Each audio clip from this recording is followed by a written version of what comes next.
What's up, and welcome back to the channel. You are listening to Ninja Night. This is Real Talk 18. I'm delighted to be here on a Friday night here on the 16th of February 2024. Things are hotting up here in Ireland. What's happening is now we're seeing a big turn on what's going on. We have seen people marching on the street on the 5th of February. I'm going to show you some of those images there today. It wasn't really broadcasted. It wasn't on the likes of the mainstream news. They wanted to say it was about 100 odd people at that. There was far more than that. And what we have right now is a media in decline, in severe decline, because you've got the likes of RTE and News Talk regularly turning off their comments on social media, which factors into what these people want to set up as of tomorrow, which is this commission nomon, whatever way they want to talk about it. It's an absolute spoof cycle. What you're saying is people that shouldn't have any sort of authority now having authority over what you say and do, particularly online. It just goes to show how effective things are online. Online is the modern day pamphlet. It is the modern day meme that is like the pamphlet from times of old. And what these people don't like is the information that's getting out there. But they can't control it all. And this is the thing. The more they try to push heavy-handedly into the way that they're trying to go, the worse it's going to get for them. And when I'm saying that, I mean that people are going to replace them come election time. We need to have people running in elections against these people. And you need to be using what they say and do against them. You need to be putting out promotional videos. Look at what the Americans do. And you have to take an awful lot of what the Americans do and import it here, because this is what the left do. The stuff that works. Trump puts out videos he does of all of the things that his opponents say. And it's as effective as him saying it. He puts out what they've said on videos. And it's super effective. This is why the left are in trouble now, because the left don't know what to do. When they put out something belonging to anybody on this side of the fence, what they are inevitably doing is they're actually promoting you. When I see Paul Murphy, and you're going to see it here tonight, standing up in the Dáil and naming three guys, I'm saying to myself, if I'm a lay person, I'm going, I wonder who those guys are. I'm going to look into them. I'm going to see what they're doing. I'm going to see what they're saying.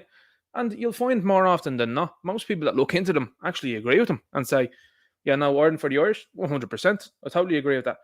What you've seen on Twitter in the last couple of weeks as well, too, has been people that have rallied around the Palestinian cause. People that believe Palestine is for the Palestinians, but they don't believe that Ireland is for the Irish. Very strange, that, isn't it? You've also seen the D Hotel now come under fire because they have actually said that they are going to be taking in migrants, whatever you want to call them, whether it be asylum seekers, refugees. None of these leftists happen to house any of these guys, by the way. They're happy for them to roam around your areas and your communities, but none of these people actually house them themselves. Funny that, isn't it? And then they say, well, that's the taxpayers' money. We're funding that through the taxpayers' money. Listen, when you're looking at Micheál Martin today, and we're going to talk about it throughout the stream, talking about giving foreign aid, it is insane, especially when you think about the fact that we have people, our own people, on the streets of Ireland. And this is something that the left regularly try to talk about. They try to say, well, how come you don't house any homeless people? I actually don't want to do that. But I do think that our government have a duty of care to these people. I don't think our government have a duty of care to people that are from another land. It's as simple as that. And to me, I think that that's a simple thing to say. I think Nigeria should be for the Nigerians. I think India should be for the Indians. I think China should be for the Chinese. I think Australia should be for the Australians. And people would say, hang on there, Ninja, that's a prison colony. That was a prison colony. That belongs to the Aboriginals. And I'd say, yeah, no, I totally agree. Same way that I look at New Zealand, I say to myself, look, the Maori that are over there, the people, the indigenous people. And then you look at Jacinda Ardern and I'm like, 100% there, that belongs to the indigenous people, especially after what she was doing. So it's like that. That's what it's like. And in the last couple of weeks, I'd like to say thanks very much to everybody that's joining me here tonight. I know that changing up the streams and doing it every second week is something that's going to be a big change for people. So I appreciate people jumping in here, especially when I'm taking the week off. I am going to, and I said it last week, but didn't get the chance. I am going to try and post out more videos during the week to get the channel keep going as well too, because they don't like you just doing live streams. They want you to post out videos and material like that. They're now pushing shorts as well too on the channel. It's 30-second clips. I don't know. I don't know whether I have the ability to condense something into 30 seconds really when it comes to an awful lot what's going on, because I like to give my thoughts and opinions on things. That's why when you're looking at the streams, people are like, 3 hours he's yapping on for? Yeah, because I have an awful lot to say. So that's how it goes. Anyway, we'll be talking about a couple of different things here tonight. I'm going to show you Gab. By the way, with all of this nonsense that's going on, particularly with this commission nomon, whatever they want to call it, this, to me, to be honest with you, it's a censorship tool, okay? And I think we should start calling it that. We should start calling it the censorship crowd or something like that. You know what I mean? It's something let's think of something that's going to be mockery wise towards these people. Let's talk about like Big Board's censorship party or something like that. Because this guy that's leading the thing, this Godfrey guy, he has, what I'd like to say, mortgage eyes. One eye fixed, the other eye variable. So I think we need to start poking fun at these people. They now want to employ 180 people to be overseeing tweets and stuff that's online. I tell you where it doesn't give any of these people anything. That's Gab. And that's why you keep pushing Gab. Because Gab, the owner of Gab, is on Twitter. His name is Andrew Torba. Have a look into him. He basically tells all of these people to go and kick rocks. He had multiple documents that were sent to him from the likes of Interpol and the likes of the French government and various other governments around the world. And he told them where to go. Now, something else that I find interesting, I'm going to talk about this as a bit of an aside. Over the last couple of days, a couple of people have been sending me messages and saying, Ninja, I'm after noticing that some of the views and the videos haven't been where they were. Listen, they're definitely trying to restrict what's going on. That's 100% happening.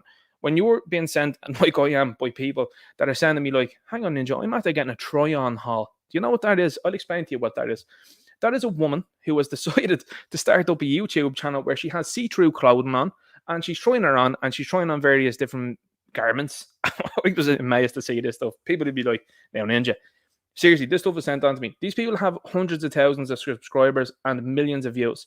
Now, when you think about the people as well, too, because I'm starting to see it as well, too, be pushed more so on different platforms, you see certain performers of a certain industry, we shall say, they're getting heavily pushed on social media, and they're getting heavily pushed on YouTube as well. And I'm looking at that going, that's interesting. That's actually against the terms of service. That's actually against the policies that you guys have to be pushing this sort of content. But yet my content is the one that you're trying to stifle. That's absolutely no problem to me. Because here's the thing. If my content is being stifled, it is what it is. It means then that I'm doing something right. And I appreciate the fact that they're going to those lengths. So what you can do to combat that is throw likes on the videos, share them, subscribe to the channel. And I really appreciate that every little bit helps, because what we're facing right now is a humongous apparatus and ginormous apparatus. I use the words of Scatman Crothers. Scatman Crothers was actually someone that coined the term ginormous. Anyway, that's a little bit of trivia, I suppose. But we have a ginormous apparatus that we're facing off against. And what is happening is currently we're winning. You might say to me, Ninja, no way are we winning. Look at the stuff that they're bringing in. They're looking to bring in hate speech laws. They're looking to censor people's posts. I agree with you. But the thing is, we're making them go into these dire consequence-driven positions, is what I would say. And what I mean by that dire consequence-driven positions is these people are driving into a place where people are openly seeing what they're doing, and they're saying, I don't want any of that. You have the farmers up in arms across the world. They're not showing you that either. They're not showing you the farmers in Germany. They're not showing you the farmers in Spain. They're not showing you the farmers here. They certainly are not doing that. And what you're seeing is people now that are ready and are primed to take these people's seats when the next election comes. Now, I agree with you, and I know what you're thinking as well as I am. When you're looking and you're seeing people saying selected, not elected, you have to look at that and say to yourself, well, I get it. But what is happening is you're starting to see these people rattle. They're rattling online. Where else would you get it when a fella stands up in the Dáil and names three fellas? It's fear. And it's fear because he knows his seat is up for the taking. The likes of Leo Varadkar, I don't think is worthy too yet. But I think he will be. And when you're seeing the likes of Fine Gael have had 9 members leave their party. Now, what I would say to you is this. People be hoodwinked by the media or whatever other nonsense is coming out. Because here's what's happening in the background. There's actually another party after being set up. And it's this independent party or something like that. It's called. I can't quite remember the name right now. If someone says it to me in the chat, I'd really appreciate that. And you see old stock going in there. People that would have been part of these big political parties. Of course they're going to go in. Because what you're saying is exactly the same thing that you're saying in America. You have the opposition is just as controlled as the people that are in charge. That's exactly what you're saying. So when you're saying someone that's just your own people, they're the ones that you should be giving the benefit of the doubt to, in my opinion. That's what I think. Now, whatever you think is up to you, but I would give the benefit of the doubt to the people that are on our side, that certainly are talking our talk and walking the way we walk. I don't trust someone that's been in Fine Gael for 10 years, hasn't said anything, sat in their hands, and then decided I'm going to go off an independent here and wag my finger.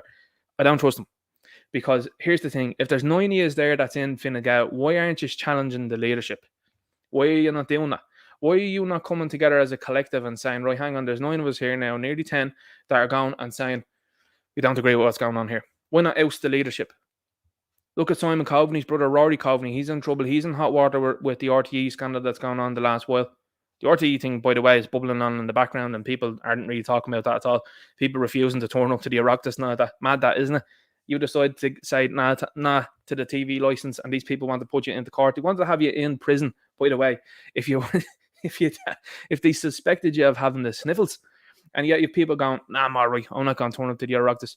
The 2 and probably 3-tier justice system that we have in this country is bananas. The fact that you have people coming into this country, doing whatever they please, getting suspended sentences, walking out, and then you've got the likes of Enoch Burke sitting in jail, is absolutely criminal. It's completely criminal, it is. The place is a banana republic. We don't have borders. We do not have a border. We do not have a government that cares for us at all. We have a cabal that's running this show at this moment in time that have no care for you. They've no care for your future. They have no care for anything that they do. All they want to do is line their pockets and then fuck off to Europe. That's their plan. That's their plan. All of them want to just snake off over there and think that that's not going to be something that they're going to be found out about later on down the road. I'm telling you what, I think that we need to have a situation where any of these people that have been up to now good over the last few years, wherever they scarper off to, they need to be someone back here and they need to face penalties for what they've done. They need to do jail time for what they've done. You have the whole nonsense that went down with the sniffles over the last couple of years. You've got a doctor coming out there. I think it's a Dr. Billy Ralph. Open the correction about that one again. He's coming out and he's talking about the adverse reactions with relation to that. That's not being spoken about at all. At all. I'm hearing about people, and this is personal experience for anyone that's out there that says, oh, that's not happening at all. Personal experience. People dropping suddenly, turbo cancers. They're off the charts. Young people, it's happening to too. And this is happening all around you. It's happening when you can see it, even in athletes. That's when you know you have a big problem. You've celebrities that are having issues all of the time. You only had celebrities over the last couple of weeks. Carl Weathers. Carl Weathers was announced. Now, I know he was 76. He was announced for Dublin Comic Con in March, in 2 weeks' time. And yeah, gone that day. That's weird, isn't it? Now, again, like I said, 76 years of age. Man, that was in good shape. Looked well. And here's the thing. Nobody's questioning that at all. What happened to your man Perry as well too, the Friends fella? What happened with him? What about Ray Liotta? What about Gilbert Gottfried? What about Shane Warne? How about that? What about all these people that are having all these issues? They just want to glaze on past that and see, this is where I'm bringing them back to. It goes before that. It goes before the sniffles. When you see some of the people that were hanging around politics and learning before that, it goes and it's linked all to them. You had someone there spouting out them. This is, and I'm going to talk about this as an aside because I suppose I'll just use this as it is.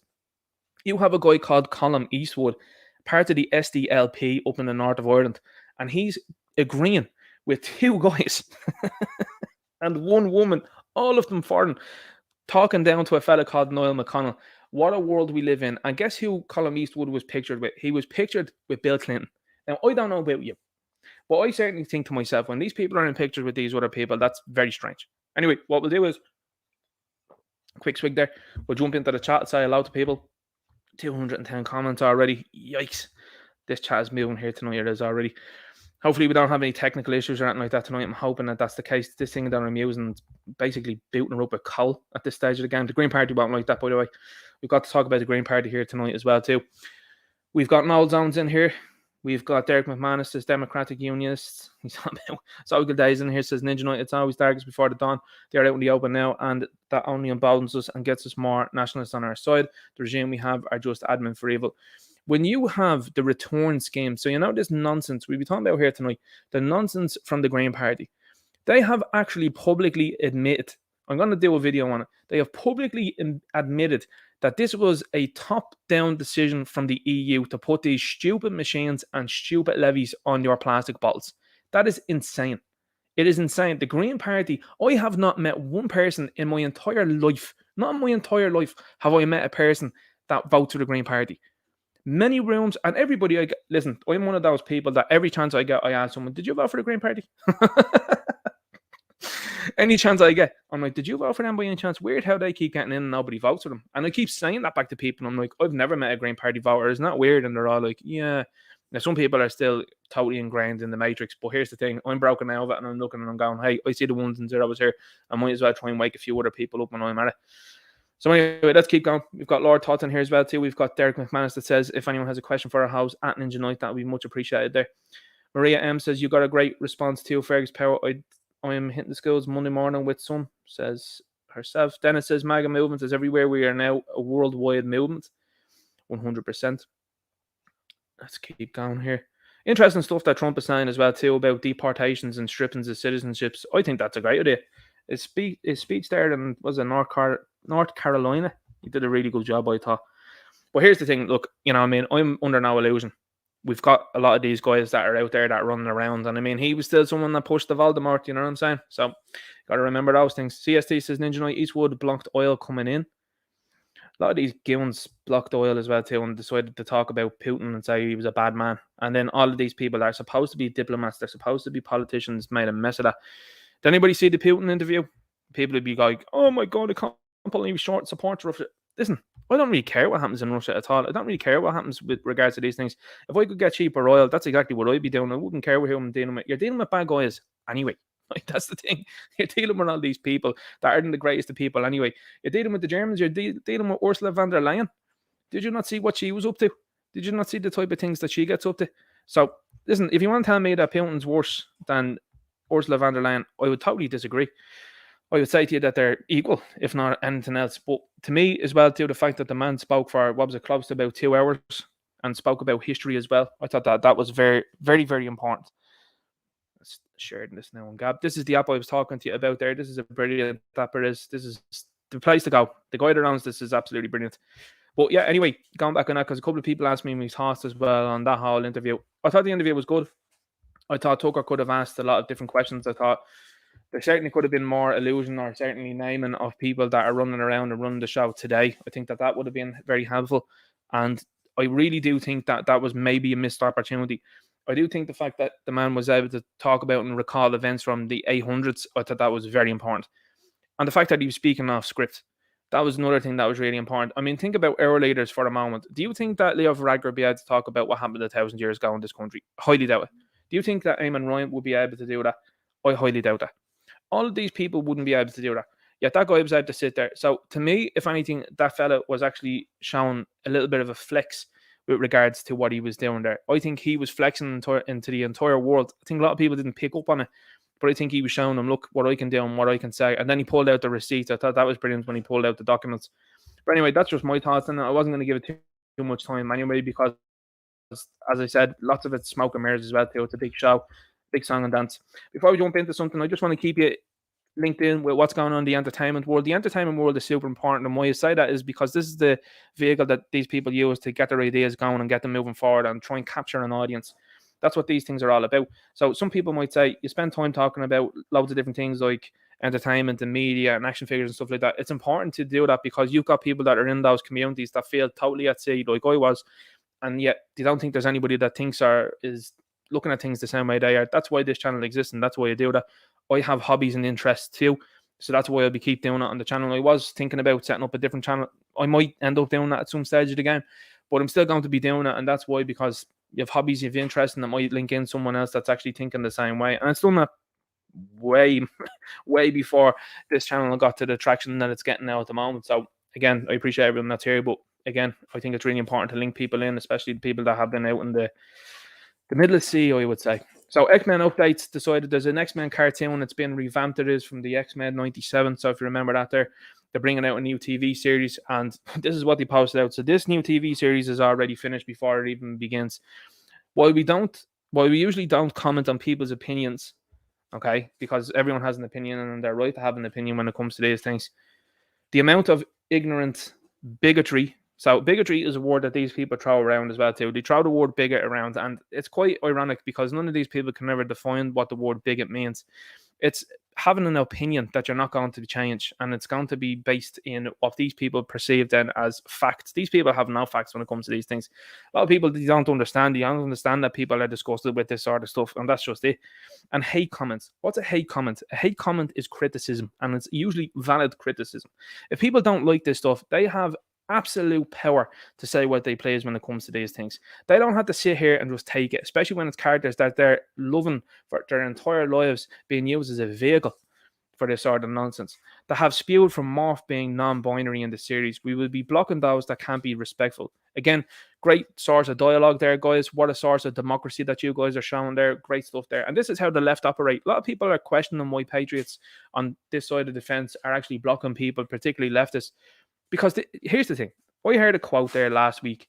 And last week the quote was, that when you are arguing with a leftist, you're arguing with the TV, and the TV doesn't listen to you. It's no interest in hearing your opinion, and it's certainly not going to take anything on board that you say. That is a perfect summary of the left hand side. So why would you engage then with these people? These people all engage in bad faith arguments. I can't tell you the amount of times I have tweeted underneath a goon's post that talks about Palestine, and I ask them, when do you join the front line? And every single time they tell you something nonsensical. They go, well, I can't get there, or what does that mean to you? You're a fascist, you're a bigot. Okay, that's beside the point. You're flying the Palestinian flag. Why don't you go there? If you feel that's so hot for it, go for it. If you feel that way about Ukraine, head on over. Join the place. If you care so much, head on over there. Because what we can do with is less of you and more people that are looking out for around here. So this is why entertainment is important, because this is the type of stuff that they're going to be subliminally pushing towards you and towards children that are inevitably going to be viewing this show. So I would say boycott it, like what we've been doing as well too. Anyway, when it comes to Disney stuff, they're trying to force out Deadpool, by the way, and they're going to try and push him as much as possible as well too. He's another character as well. He suits their narrative, by the way. He's what's called this pan stuff, right? And what excuse me, what pan means is he's into everything, even objects. So that's a character that suits Disney right now, and people will go, oh my God, Hugh Jackman is in it. Take a look at Hugh Jackman's social media feed. This is a fella that was all in on the Voldemort over the last couple of years. This guy is an absolute fruit. And when I say fruit, there's an awful lot of questions coming out about him, especially with the breakup from the wife. A lot of people are asking what's going on there. Anyway, again, allegedly, speculatively. Here's what went on in February 5th in Dublin. This wasn't shown to you on the news. By the way, I just want to ask you as well too, suppose in the chat maybe you might light it up or whatever like that, or maybe even yourself, someone that's sitting at home, maybe not even checking out this with an ability to comment. Let me know, and let me think to yourself, the media said that there was only 100 odd people at this. Do you think that this is 100 odd people?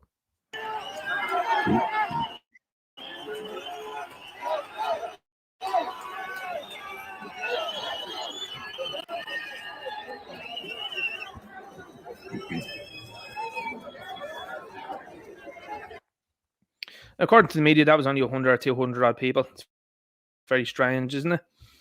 This is also an incident that occurred and not being talked about now. Now, what we've seen over the last couple of days is the farmers in Spain and farmers in Germany being attacked by people in uniform. What you're also seeing at the same time is a number of government ministers and a number of media outlets calling for more Gardaí. Now, it makes no surprise to me that they have over 35s now can join the Gardaí. And what that means then is that you have an awful lot of people that have come into this country that are over the age of 35 that now are able and eligible to join the Gardaí. So if you think things are bad right now, you have no idea how bad they're going to get, because if this is what our own people are doing, wait until you have people that don't give a fiddlers going in and doing these things. They are keenly aware of what Drew Harris is doing, these people that are rocking around in the uniform. They're actually not inviting them even to their conference. So how is it that you have an organisation in the Gardaí that can not invite their own commissioner to a conference that they're having, and yet they're still obeying what he says? Why is that? I mean, just put it into football terms for the moment, right? Over the last couple of years, you've seen Manchester United.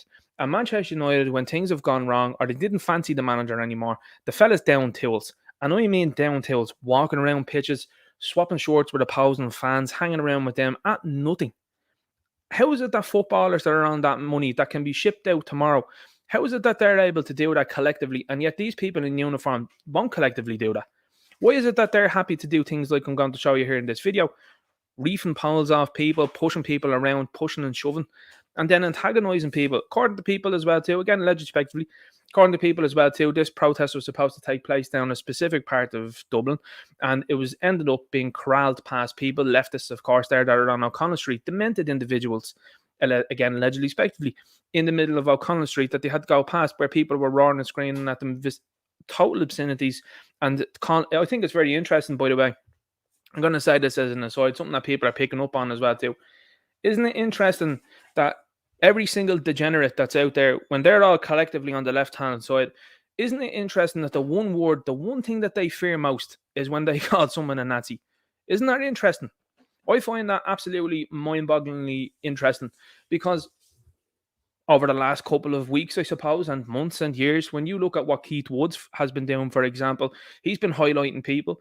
I was seeing an article there today, and it was published by a number of media sites that were talking about the new Superman movie. And the new Superman movie, for anyone that's not aware, so you've got David Zaslav there, who is Jewish. You have David Corn Sweat, who is also of the same faith. You've got Peter Safran, who's allegedly of the same faith.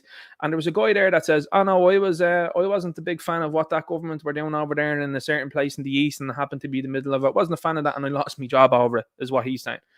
Now again, when it comes to these things over there, I don't really care. But what I'm going to tell you is this. This is the 16th of February, 2024. You're going to get massive messaging in that movie. You're going to get massive messaging in the promotional tour, 100%, because they have to erase what Zack Snyder did, which was use an awful lot of Christian imagery and allegory when it came to Superman. So that's going to be interesting. Anyway, talking about Superman and entertainment, bringing it back to this here. You were seeing the same sort of opposition. Now, this comes, and this is the fault of many politicians and media members, agitators and NGOs calling for Gardaí to behave like this to our own citizens, to our own people. Like, this is where we're at. Why don't they have this energy for the border? Why aren't these people out at Dublin Airport going, "Now, hang on there, Ahmed, you're back onto the plane there," or better yet, you're onto a dinghy there, and out you go there with the other 40s that have arrived there today? Like, what is the point? Why have you now gone into Dublin city centre and you're deciding to antagonise people, our own people, that are looking out for the futures of themselves, their people, and future generations that are to come?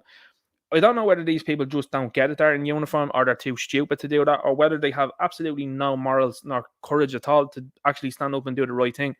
I couldn't fathom. Now, that's why I think you're seeing an awful lot of resignations like you have. I couldn't fathom being in that job and behaving the way these people do towards people. I can't understand it. I don't know what they get out of it. I don't know how you can slap on. Excuse me, just speaking there, speaking too quickly. I don't know how you can slap on your uniform and think you're a RoboCop and say, "I'm going to do this now. I'm going to wade into people if I'm being told to do that. I'm going to take something off people." Why is that energy not being shown to people at borders? Is it because you're afraid? I don't know if you are, though, because when you see the video that came out from the flats 2 days ago, I actually can't show you the video that came out of the flats from 2 days ago, but I'm sure you'll be able to find it.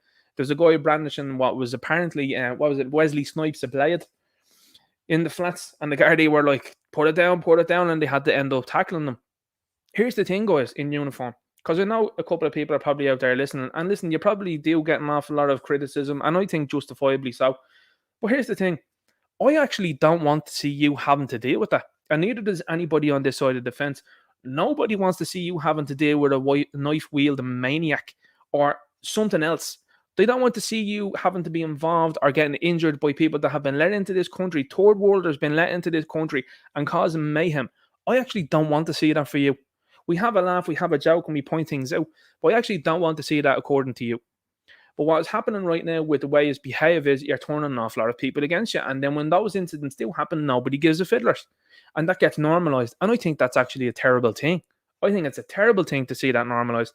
I think the fact that you have incidents that are occurring here nearly daily to our people, and the fact that it's not getting little to no coverage and nothing's being done about it, I think is absolutely abhorrent. I remember growing up, and when you heard about an incident, I mean, it's like even people that unalive, Minecraft sort of stuff there. When that was happening when I was growing up, that person's name was literally known throughout the entire country. Now it's happening so often that people can't even stitch together who's doing what. That's insane. And yet you have this sort of behaviour then to our own people. I don't get it.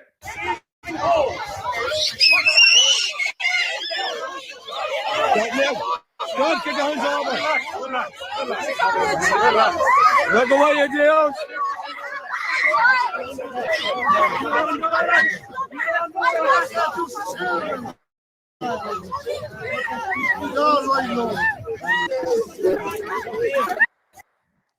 Like, why do you do that? And I know that the age-old defensive point of view from these people would be, but there was someone pushing into me. Really? Well, with the way that the vans were placed and the way you guys were placed there, it seemed like you were putting people into a corral. So when you were standing in the way, that's what's going to end up happening then. And not only that, then when people are looking at you in uniform and they're believing that you are the people that uphold the law, and they're looking at criminality going on in this country, they're looking at the borders being overrun, they're looking at you guys shepherding in people, third worlders from other places there into their communities that are let run amok, and you doing nothing about it. People are rightfully annoyed about that. That's justifiable anger, I would say. I don't think you should be taking it out on the Gardaí. I don't think you should be bumping into them. I don't think you should be antagonising them either, because you get a lot of guys like the guy that was running around there with the glasses on that was hooshing people out of the way. Who is in charge of that guy?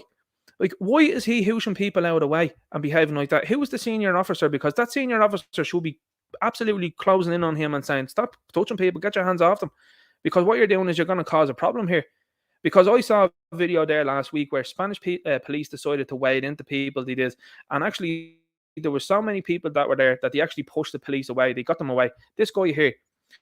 Now, this guy here has been pictured and he has been evidenced, I think, from people that he was pushing people and pulling them off the road. Like, that's bang out of order. It is absolutely bang out of order. I also don't like the fact that you've got Gardaí running around as well too with their faces covered. And people that say, well, Ninja, hang on, there was people walking around there on the day there that were walking and they had their faces covered that were just happened to join the protest. Like, I don't think that's right. I don't think you should be hanging around the baseball cap and you have your face covered. And that's where the breakdown in trust happens. So people, the average Joe themselves, are actually covering themselves up now in response to this sort of stuff. That's why that's happening. And who can blame someone that turns up to these events that's just an average Joe wanting to just put something over their nose now? Because here's the thing. When you have people that are out there now, like this Jeremy Godfrey fella, whose job it is now to try and stalk people and see what they're saying online, you've crossed the Rubicon there. You've crossed the Rubicon. And I think then when you see things like that, people are looking at that and they're going, well, hang on here for a second. I don't want these people coming around at all. And that's why people are covering their faces. So that's the cause and effect of these things. It's a breakdown in trust. I think it's a shocking thing. I really do. Let's have a look at this here now. We'll do a little bit of a palate cleanser when it comes to these things, and let's just see the lunacy that's happening in this country. So you've got this here that this guy put this on Instagram. Alert International for Population Ireland Europe, 14th of the 2nd, 2024. Nice Valentine's Day gift for us here, guys. I applied for unemployment from the very beginning, saying that I have to go to the country for the vacation and unemployment period. I've never known someone to be unemployed and head off for a bit of a vacation. I've never known anybody to head off to Spain and go, yeah, I'm going to claim a dole over there now, and what I'm going to do is I'm going to head back to here for a bit of a holiday for a couple of weeks. Never heard that in my entire life. I had applied to make a transaction in my bank account since I lost my job. Look how those who represent your country work. I contribute over and above the normal taxes while I had a permanent job in Ireland. Let's see what's been said here. Respect money cost bank. How long stand? Okay, right. I'm going to stop here, right? Now, this absolutely boils my piss, to be honest with you. If I'm going and living in a foreign country, okay, if I'm going to Japan, I am learning the language as best I can. I cannot fathom people that come to this country and get involved in jobs and you can't understand a word that they're saying. And this is where all of this breakdown in society happens. Now, again, I have friends of mine that are from different parts of the world. They speak eloquently, they speak well, and they are lovely, lovely people. No qualms with that whatsoever, because they've assimilated. But when you have a guy here now that's saying that he's been here, he's working, and he's living here, why hasn't he actually picked up any language at all that's somewhat sufficient? Like, why can you not say to people, sufficient? I don't think that's even a word. Ninja, you don't know. See, this is the thing. I actually don't know the entire English language. And this is it. Nobody really does unless you're someone that studies a dictionary. So that's the important point to make. And that's something I like that the Tates say. The Tates often say that you can't speak one language properly. But here's the thing. This guy's language skills in English are abhorrent. And we must be one of the only countries where people are walking in and in jobs. And I've heard people regularly in places that cannot string a sentence together. And you're looking here going, how do these people pass on? And it's like, you know, when people like Mick, for example, Mick O'Keefe to be talking about online about going to the likes of the local petrol station, and that used to be manned by young lads that were in college or in secondary school. Now you're meeting a guy that's there and that's his full-time job and he can't speak a lick of English. But he can speak whatever he's speaking behind the counter to the other people that are there in your country. Now, as I said before, and I'll say it again, a lot of this all goes back to the British Empire, by the way. People would say, oh my God, and again, I'm going to pull out an L Putin here. I'm going to say a lot of the faults that we have right now, in this country comes down to the British Empire for taking our language away from us.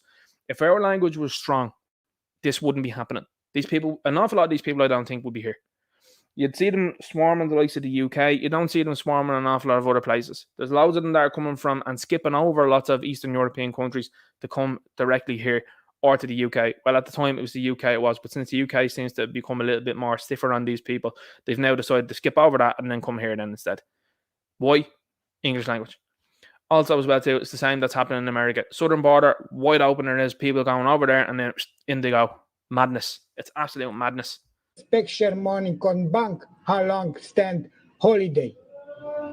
This fella's chatting like Yoda out of Star Wars. You went on holiday. Yes. For what? No share money con bank. Yeah, well, that's what happens when you go on holiday. No happy. It's so much. That's just the rules of the game, my friend. You know you want.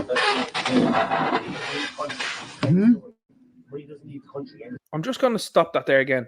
How incredible it is that you have a guy that's not from this country that is so arrogant to now video what's going on here and think that he's going to get a W out of this.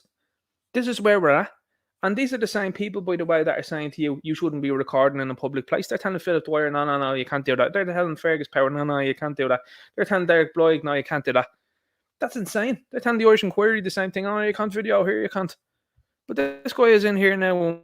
What's a private building? Is it not? Is these places not a private building? No. Madness. He doesn't need the country. End of story. If he stayed for any time period whatsoever, you get the money in the back end of your holiday. That's how that works. So take your attitude away from me because I haven't done anything. Okay? Yeah. Good. I'm just going. I said I It's not possible come back to all the money. How long stand holiday? You wouldn't get all the money back, I'm afraid. No. Like, For what? It's stolen money. How long were you gone for? How long? Yeah. How long did you go back to Romania? 3 months. Yeah. No. What? It's speak here institute. You get 2 weeks holidays on job seekers in each calendar year. 2 weeks. 2 weeks. It's not possible. It's so much discrimination. Speak situation going. Treatment Romania. No. Stop that. What? Stop that right now. That's not discrimination. They're the rules of the game. You don't get paid while you're 3 months out of the country. 3 months. 3 months, yes. For situation medical, it's not possible if here. No. Yes. 2 weeks holidays on job seekers. Yes. That's not discrimination. That's the rules. For what? That applies for everybody. For what? Me have rent here country Ireland. Yes. Have rent. That's not our concern. How long looking for new job? Stand Romania for situation medical family. It's not our concern either. That's yours. What?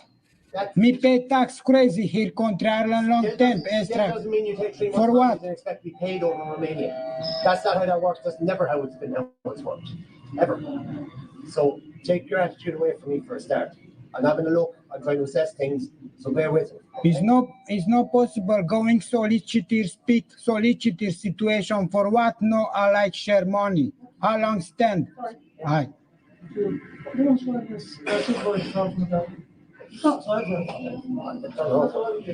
Sorry, no situation system. No No, it's not the situation on the system, my friend. respect. So, first of all, fair play to the teller for giving him as good as he got there, because I'm sure he's well used to these type of things here. But I would think a more appropriate response here would be for the teller to just say to him, fuck off. And that should be it. Because the fact that he's even assessing it and looking into it, I know people say, well, he has that and all that, but this is absurd.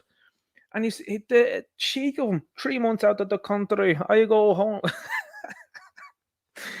This is part of the problem. We're the soft touch when it comes to this welfare nonsense. Now, remember, not too long ago, I was talking to a friend of mine again, Eastern European guy, and he was talking about moving through likes of Germany and all that, and ends up here again, allegedly speculatively. And he was saying that in Germany, what they do is, well, what they used to do was, certainly when he was going through the place, after a year, they used to cut your welfare down because they were like, no, you're obviously up to nothing, you're not looking at all. And then subsequent years, they would cut it down to barely anything. So they would actually force you to get out of the country then if you were going to be there to do nothing. And that is a good way of doing things. And I would say that actually should be happening right now. But here's the thing. The government here are actually facilitating this because it's funny how they can do things from tomorrow. So, for example, there you had the return nonsense there. There's another word for that as well too. I'm not going to say it on the stream. There's another good one there that people are talking about it. But you have a scheme there that was able to be brought in overnight where essentially, in my opinion, they're taking money off you for no good reason when you've got a green bin outside. So on the stroke of 12 o'clock, midnight, they were able to change that, not a bother. They're out to do many other things, like put the likes of tax up there on the likes of cigarettes and alcohol and various other things. They're out to do that on the stroke of midnight. They're not a bother at all. But they can't seem to figure out that you have an awful lot of people here that are economic migrants, people that are just here just to be facilitating the bag and getting money here for absolutely nothing and getting free housing. That's what they're here for. It is remarkable to talk to people that have actually no clue what's going on. They talk to you about a crash coming with housing. I do laugh at them. I laugh in their faces. I'm saying, you're insane. And they don't know what way to take that. I'm saying there actually is going to be no such thing as a crash in housing here, because anyone that stands to benefit from the housing is running the show. And it's not only that, then all of the situations that you're seeing like these here benefit all these people. They're talking about houses here in Ireland being six figures. That ain't coming down. That's not coming down anytime soon. The days of a €25,000, or I should say punt even, house are over. And they're starting to talk about basic houses. I seen it, now I'm not even joking with you. I saw a little cottage, not even a cottage, I'd say even a bungalow. And I mean a bungalow you wouldn't swing a cat in. People would say, oh, that's negative there, Ninja. You can't say that there. You can't be using phrases like those. Listen, Irish way of doing things. I seen a bungalow that was in Dean's Grange, and they put it up, and they had shitheads like the likes of... I'm not going to name a media outlet because I can't remember what media outlet that put it out there, and I don't want to name one for obvious reasons. But one outlet was like, here's a quaint house in Dean's Grange. It's 595,000 yummers. And I'm looking at it going, you're talking about over €500,000 here for that gaff. Are you insane? You would buy a shed that is bigger than that. That's mental. And the fact that none of these people are actually talking about that as a negative is really where it's going, by the way. They're looking to make £500,000 houses the norm. People will be like, he said pound instead of euro there again. I'm still on the old money. If it was my way now, I'd go back to the old money. We need to actually get out of Europe. Europe is the biggest problem here. When you have the likes of Grips that are doing an article saying that 70% of the decisions that are being made here in Ireland are by the EU, that's a negative. That's a red flag there. And you've got guys like this here that are actually proving those statements. Then you've got the likes of the return nonsense there with the Greens. I cannot put into words on this channel. I actually can't publicly say how much I dislike the Greens. That's how it is. I absolutely cannot stand those people. And the fact that they have gotten the nonsense stuff that they've gotten in bugs the life out of me. It really does. And the fact that they've been given carte blanche to do what they're doing. And here's the thing. All of the other parties that are in the government are also complicit in what these people are doing, because none of them are filing motions and challenging anything that these people are doing. I like Matthew McGrath, don't get me wrong, I like Matthew McGrath, but there's absolutely nobody firing in legislation against these people. Sinn Féin throwing in the thing about the TV licence from the Exchequer, that's just more nonsense that it is there. RTE should be allowed to sink. Why is it that a business that's not profitable anymore, especially without threat, and I mean coercion in my humble opinion there, for people to keep it afloat, why has it been allowed to do that? Because here's the thing, and this is where I'm coming towards the likes of this commission, this censorship nonsense from Big Board. They know right now, they know that the likes of me and you don't consume RTE or any of these mainstream media outlets anymore. They know that all of our information is coming from social media. So the reason why they are going hard in on social media, I said it before that they try and turn off the internet. I still think that they might try and do that in the next 5 to 10 years, because I think things are going to get a little bit more interesting since now to then. And I think people are able to circumvent certain things. I mean, coding absolutely bothers these people. They dislike when you're able to code things through language and people understand it. Like the Voldemort, for example. People understand, they pick up on it real quick and you don't have to say what's been said. They despise it, right? So this is the next point of attack for these people. They're like, shit, things are out of hand here when it comes to the internet. We can't shut it down directly, but we can do it indirectly here. We can make up laws. And this is the thing, laws that are written by people. And that's where I look at these things and I say, these rules and laws that these people make up are wrong. We shouldn't be abiding by them whatsoever. Compliance is key when it comes to these things. If you have no compliance with it or you tell them where to go, they don't know what to do. Okay? And I think that that's where we need to go. What do we think they're going to do with the censorship nonsense? I think they're going to try and target a number of dissenters. I think that's what they'll try and do. And how workable will it be for them? How profitable will it be for them? Well, it remains to be seen. But there's a number of people that are out there that are going, no, I'm just going to keep going with what I'm going to say. And that's an interesting point. I think it's an interesting thing to do. But we need out of the EU. The EU is something that people need to be driving towards. If you're a politician or a want-to-be politician right now, or you're a party that are looking for votes here, you need to be absolutely staunch that you are going to get out of the EU and actually make a promise that will be kept.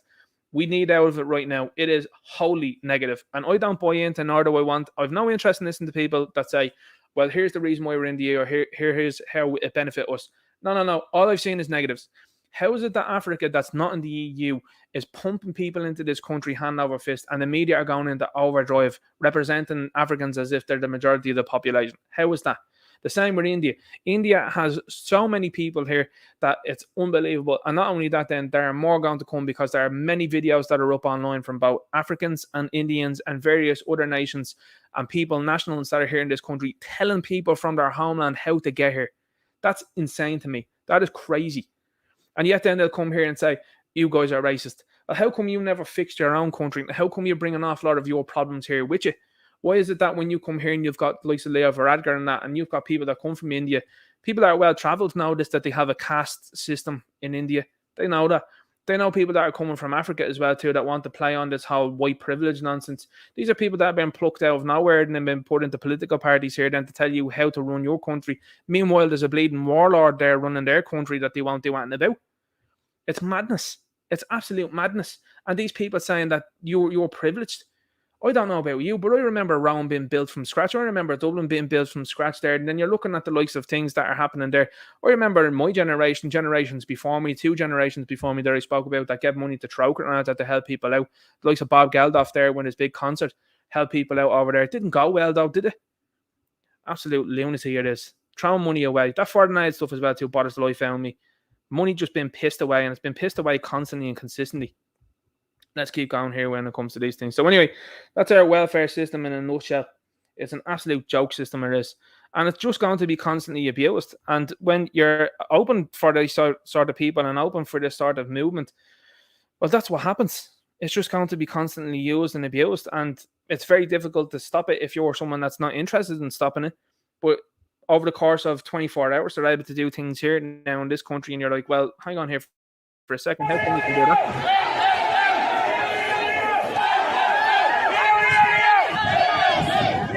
So anyway, cut myself off there.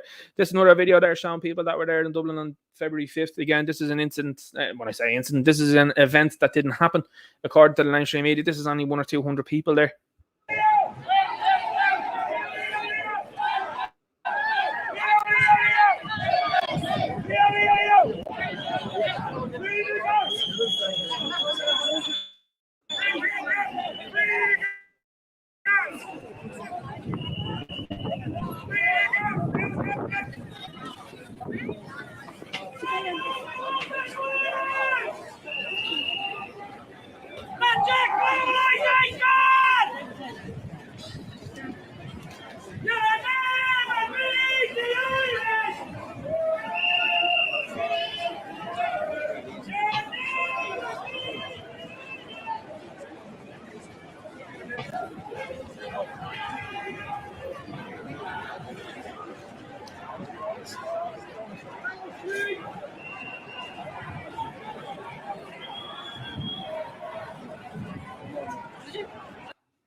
That, according to the media, was only a couple of hundred people, though. It's interesting, that one, isn't it, how that shapes out? So we'll keep going here throughout the stream, and I'll show you a couple of the other things that I have on here on tonight's show. Let's hope that this keeps working. That's the one thing I have to say. When you have an old machine, you're like, oh, these things keep causing issues to deal at times. So we'll jump back into that there, jump back into the profile. Let's have a look. Give me a second. This is what you got on this Gonzo production, by the way. Let's have a look here now. Let's keep moving. By the way, as I said, if you have any interest in being on a social media platform that's not going to mess about, go on to Gab. I'd recommend everybody get on to Gab as soon as possible. Well, where do we want to go from here? Well, we want to show this guy here. This is your man, Jeremy Godfrey. So Jeremy Godfrey here, he said it's a big concern for him. This is a guy, by the way, that was in part of the government there of Chief Information Officer in Hong Kong government for 3 years in Hong Kong. So responsible for managing the e-government program and other government IT programs, for internet governance. Now think about that in China. China has a wholly negative outlook when it comes to these things. Communist nation, as you know, and you cannot criticize the government. And they use these digital ideas and these social credit score systems they do. These are things that these people are mad to put in over here. And that's why the left support them. The left that will call people fascists are actually the true fascists themselves, because they believe that their virtue signaling online is going to reward them later on with these points. And people like you and me that have genuine opinions and thoughts and are able to critically think that you're the dissenter and you shouldn't avail of services the same way these people do. This is why they do what they do. So let's see if we can click into this here now, if Gab will do right by me. Yeah, here we go there. So digital inclusion and promoting safe use of the internet. Anytime you see someone or a government agency say safe use, you have to look at it and say, that's not good. Use of the internet and facilitating the growth and development of Hong Kong's IT industry. So this is where this guy was. Our mortgage eye is here. One eye fixed, the other eye variable. Okay, the commission owner are going to be very unhappy with that. Look at the shape of this fella. You see, this is where I have a big problem with these things. You have dorks like this guy, goofballs like this guy running the show. How is it that we live in times where you've got a goofball like this running this place? You know, it's funny. I was actually looking at the movie Kingdom of Heaven recently. Has anyone ever seen that there? And they talk about King Baldwin and that there. Now, this is a guy, by the way, that won battles with 300 behind him versus 3,000. And I thought that was very interesting. I did. But what these guys, particularly the Crusaders, they believed in that what they were doing was divine and it was righteous. And I thought, well, that's an interesting way of looking at things, isn't it?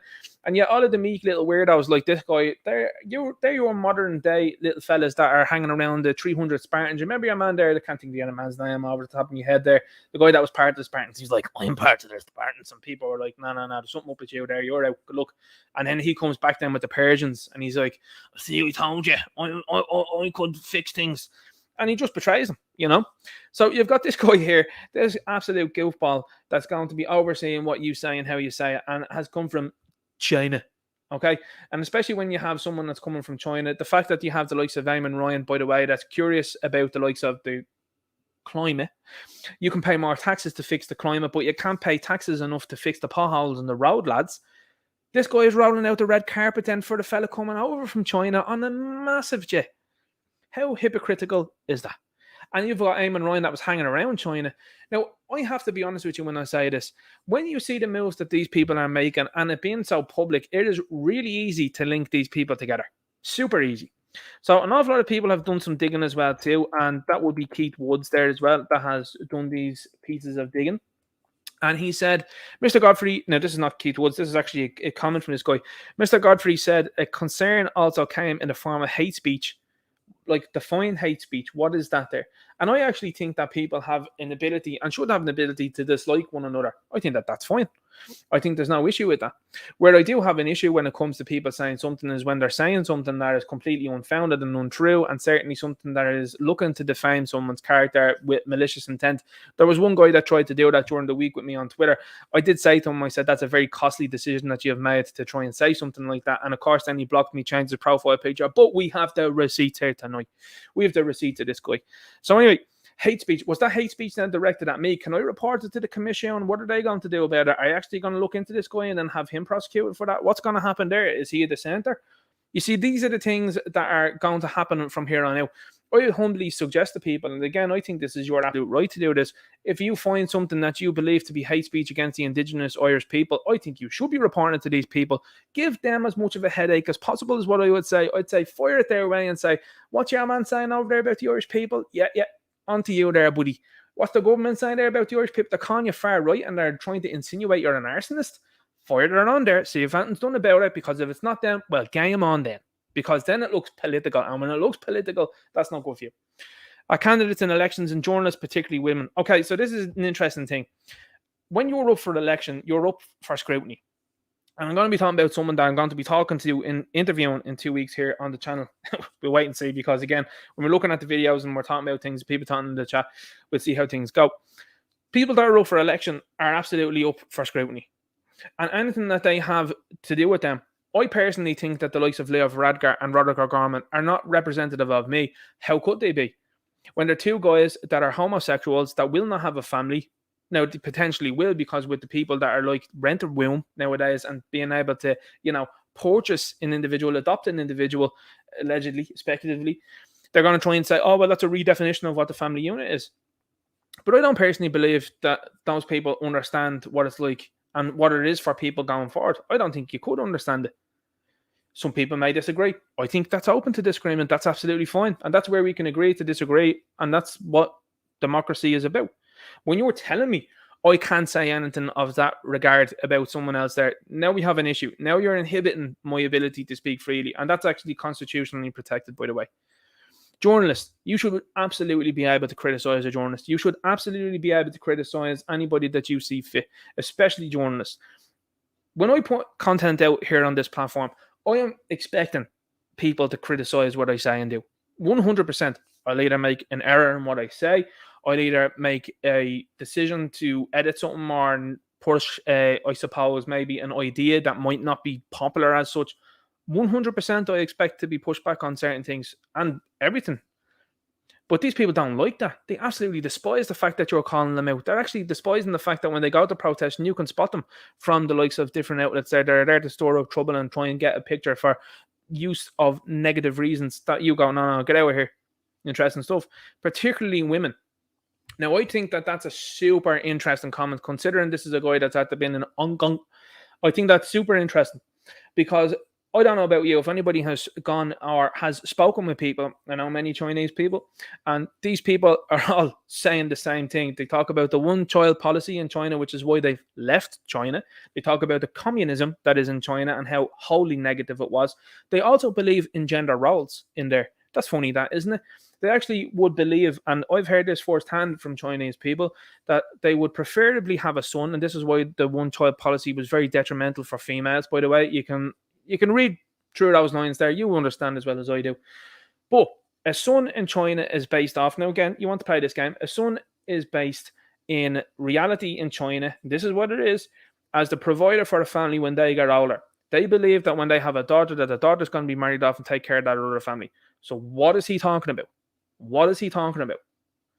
And this is why when you see the likes of RT, people have been highlighting that recently as well too. The upper management of RT, all female. You've got the likes of Sinn Féin now that are ran by women. You've got Holly Cairns there that's running that show there. You've Helen McEntee that's probably been primed to be the next Fine Gael leader. You see where I'm starting to go with these things and where these things are starting to go. And why shouldn't you be criticising women? Because women that are here in the chat and people that listen to the channel, they'll do the exact same thing. They'll realise and they'll agree that they're an emotional set of individuals. And not only that, then, a lot of women, if they're honest with you, will actually tell you that they don't like other women. They'll say to you that they're friends with them. And listen, I know plenty of women that'll bite the backs off each other and their bestos. We're besties. Meanwhile, lads will have a close-knit circle of about 3 or 4 there and they'll slag each other to each other's faces, but behind it all, they actually love each other. That's the difference. There's an awful lot of misogynistic speech, he said. That kind of speech directed against participants in public eye is very damaging. This is this guy. This is who this guy is. And sometimes people just say, I don't want to put up with that. Going to be interesting times when you have Islamic guys that are going to inevitably sprout up and start saying things that they say. That's going to be super interesting. That's going to be an interesting mix that you're going to do there, isn't it? I find these things fascinating. I think it's hilarious. But anyway, this was brought up here. It was by Keith Woods and a couple. Now, not him himself. Again, it was brought up in a comment there from some other individual. And this individual put this out. And I said, well, this is interesting. The community at Dublin J Progressive Congregation celebrated a very special service, which included that celebration, something Godfrey and Yasmin. Okay. So interesting that now. What's the chances of that there? That they have a father. Where are we going there? Pictured left, who was born in Hong Kong, has been a regular attender at services and cheater since her parents Jeremy and Julie moved to Dublin. Well, that's interesting. I'm sure there's no coincidence there. Whatsoever. Anyway, we keep going here. Executive Chairperson, Commission Naman. Jeremy Godfrey has over 30 years of regulatory, government and business experience in the communications, technology and online sectors in Ireland and Hong Kong. How did nobody laugh at this guy? How did they not look at him and go, listen, get out of here now. You need a guy that's sitting there that's probably 6'2" with a beard that's well built, that's overlooking these things if you have anybody. Not that dude, not the big board looking wannabe. Mr. Godfrey was previously chairperson of the Competition and Consumer Protection Commission and chairperson of the Commission for Communications Regulation, ComReg. That's another one. That's another one there, guys. During that time, he also served as chair and vice chair of BEREC, the coordinating body for EU telecoms and regulators. Interesting there, linked in with the EU there. It's always the same sort of little circle that these people run in, isn't it? In Hong Kong, he served as government chief information officer. It's a wholly negative thing considering what happened in Hong Kong over the last couple of years, isn't it? As a management consultant and a senior executive in the telecommunications sector. So this doesn't look good at all when it comes to that guy. So I just wanted to devote a little bit of time to that there to let you know what's going on in the online world and what these people are looking to do. Now we'll move on to this here. This is an interesting situation that we've found ourselves in here, guys. So for anyone that doesn't know, this guy is called Dr. Umar Al-Qadri. And this is a guy that, how can we put it lightly, guys? This is a guy that says things like he's as Irish as you are. And that he is belonging to this nation, and this nation also belongs to him. Speaks as an our and we and stuff like that. You know, it's like me going over to Saudi Arabia and telling them I'm just as Saudi Arabian as they are. I don't think that would fly well. What do you think, guys? Do you think that would go well over with them? What if I went to the Arab Emirates and said, see the guy there that's sitting there with the thing on his head there, the old doily? No, I'm as important as him. I'm as much of an Arab Emirate as that guy. People would be like, listen, Ninja, it's a different country. That's insane to say that I go over there and say I'm just as much as this guy is in his own backyard. You know what I'm saying? Crazy stuff. And these are the type of things that this guy gets involved with. Now, you will see that this guy and another guy that was across in the UK, along with one other individual there, decided to attack Niall McConnell. So bear with me when I say this. 3 individuals who are foreign decided to attack an Irishman who was stating what's going on in his community. So you had a Welsh woman, you had I don't know whether you could say he was Arab there, and that he looked like an African anyway. His name was Mukhtar. Mucker is what I was calling him. Mucker. El Mucker there. El Mucker lives in Britain and was talking about coming across here and all that because there was a woman that agreed with him, and a lot of people were correctly posting underneath it saying Mucker would have no reason to come to Ireland other than to be with this woman here, for example. And I thought, well, that's very funny there. Anyway, and Umar decided to get in on it and decided to attack him as well too. So that's all right for him to do that. But anyway, this story came out. The story broke today. Now, as of recording here, when it comes to this here, this, in my opinion, is what Mockingbird Media looks like. If you don't know what Mockingbird Media means, go over and have a look at a channel. It's called Mark Dice, D-I-C-E. American guy, American commentator, and he goes through everything with regards to Mockingbird and what that is there. So if you have any time, because it'd be too long for me to explain it here, go over and have a look at them there. Basically, these people put out things, all the same things at the same time. Now, what we've seen over the last while is when an incident occurs, or an alleged incident occurs, the media, NGOs, agitators, and politicians all come out with very similarly worded statements in and around the same time. Funnily enough, it's usually always around the same time. It's almost like it's a planned posting. Whereas what happens with us is it's an organic thing. So over the last week there was a label added to my Twitter account. Twitter in Ireland is still completely and utterly infested. Elon Musk is battling hard there when it comes to that. But there was a label added to the account last week there because people were saying, well, what you're posting out there is seems like it's spam. Weird, that isn't it, when I'm just reposting people and saying to people like they're idiots. Very funny that one is, isn't it? Interesting stuff. But yeah, you've out there people like the likes of Leo Varadkar locking down replies there and no qualms with that there. And yeah, he only gets 20 likes, and even though he possesses, what does he possess? Maybe 100,000 followers. Again, probably more than that there. Weird. They're very strange. So when the media all post an article like this, and this article is sketchy when it says that this guy has a victim, an incident that has occurred to him. This fella has said something that doesn't make any sense. Now, since he has posted this out, he has not produced any video. He hasn't produced, and this is what I mean by this. No video, no images, no receipts.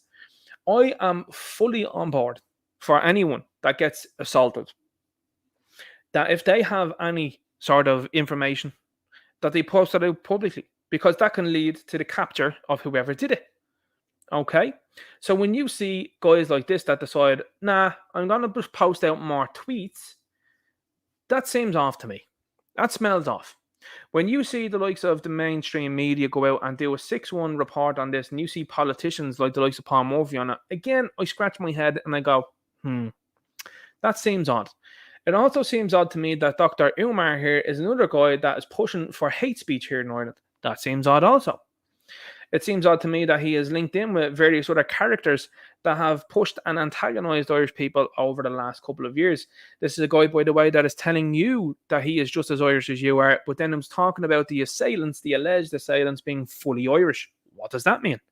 Does that mean that you are actually agreeing with people here? Are you now far right, Umar, when you are saying fully Irish?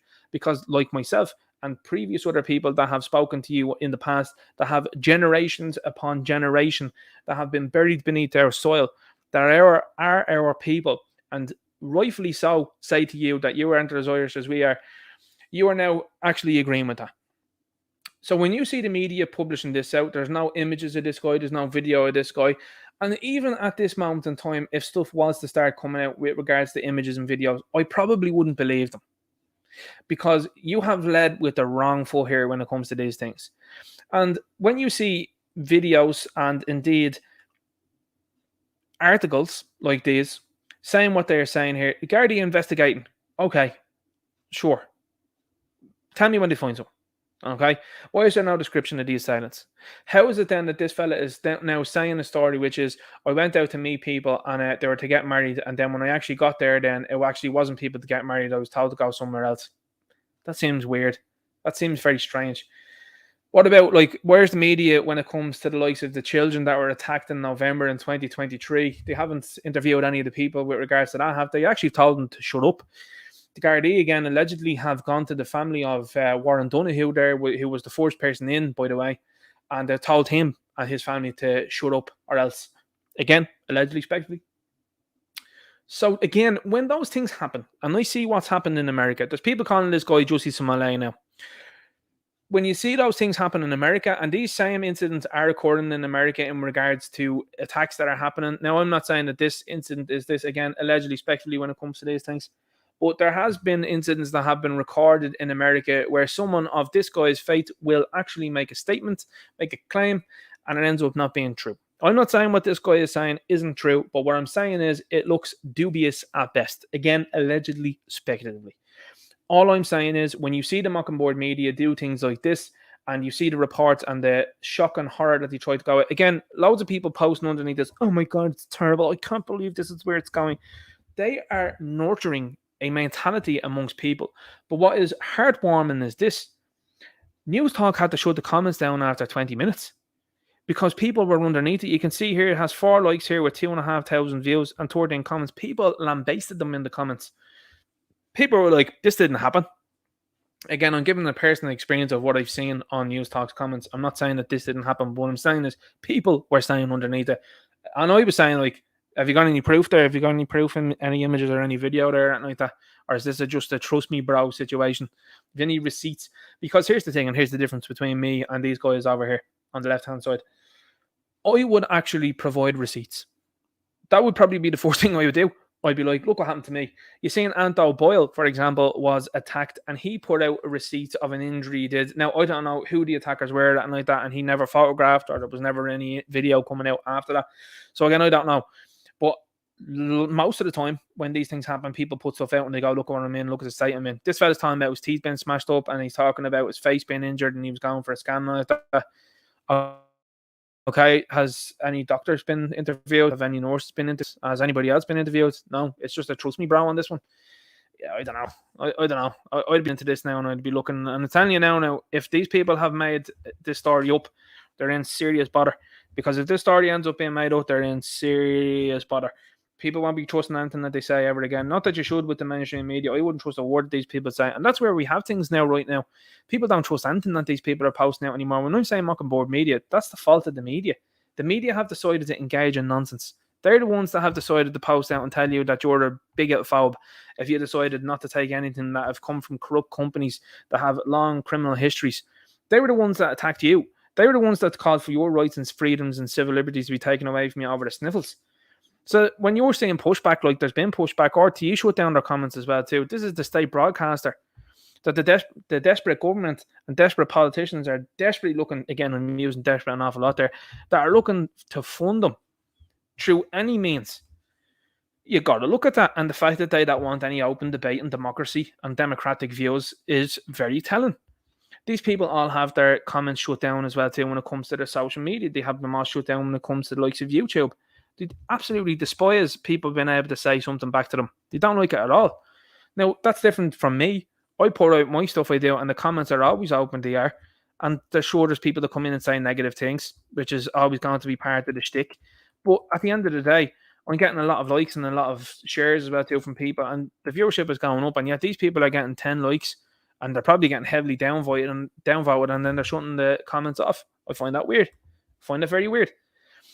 Ireland to assume new EU online safety powers. Ireland's Media Regulator Commission Amman has said it is ready to assume new EU online safety powers from tomorrow. A blatant attack on democracy is what I said there. A lot of people in the comments again. I'm only observing and relaying what these people are saying. A lot of people in the comments were talking about something called I don't know what it is. I don't know what it is. A VPN. I don't know what that is. I'm not sure what that is. Again, this is what people in the comments were saying. So anyway, we keep going and see how the world is turning here. MSN put this out during the week. Now, they've since deleted the article. Misogynists are using Dignify to cover up women and worrying new trend. So to give you, now there's other ones here, NBC, conservative influencers are using AI to cover up photos of workers. Misogynists are using Dignify to cover up women in. Now, to give you a background on that, what's happening is, again, this is the wild world that we live in. I can't show you the images that these people have covered up. I cannot relay that information onto you because this platform thinks that that's very naughty. But yet then it has millions of views on videos that are able to show you people trying on different clothes. I think that's weird. I think it's weird. But anyway, we'll move on. When it comes to these things, guys, they had people with tattoos, low-cut tops, wearing very little. Other things as well too. They were talking about how there was a lot of single mothers, for example, and they were talking about putting people into the pictures as well too and showing them a happy life. It has irreparably damaged an awful lot of these people that are out there, because when someone is showing what they look like without tattoos and when they're not scantily clad, they look really good. They look really well. There was actually a video, or not a video, they did an image they did of Miley Cyrus. Miley Cyrus wore an outfit. Now, again, I suppose most people be like, well, if you've seen her in the bedroom, again, yeah, sure. No. Not debating there. But the point was, they put on a dress onto her and she looked great. She looked much better. They took the tattoos away as well too, and she looked brilliant.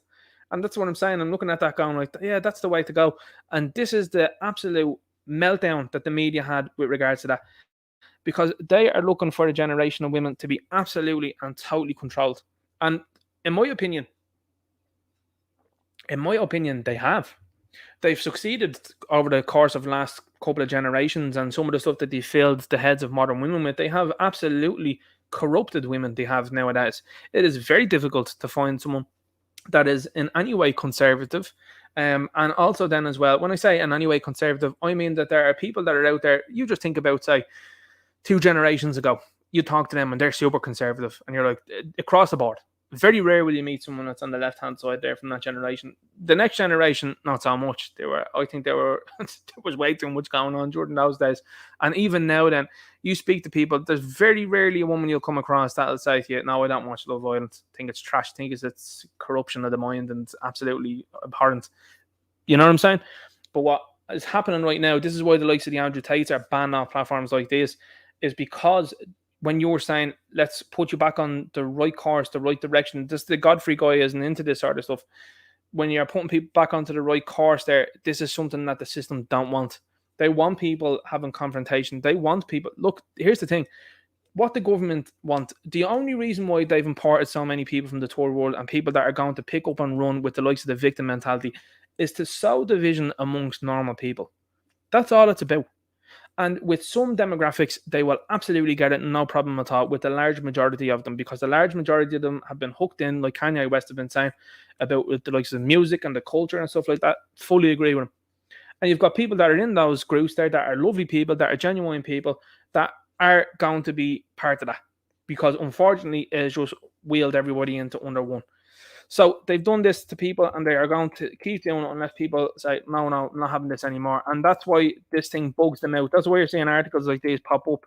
And they got absolutely laughed at they did MSN, so that's why they had to take it down. Okay, this is Goatball Central I'm going into now. So let's have a look and we'll have a laugh here about this one, because before we jump into some of the other stuff that I have here tonight, I'm going to try and keep tonight's show pretty quick. I am there when it comes to these things. Let's have a look. So this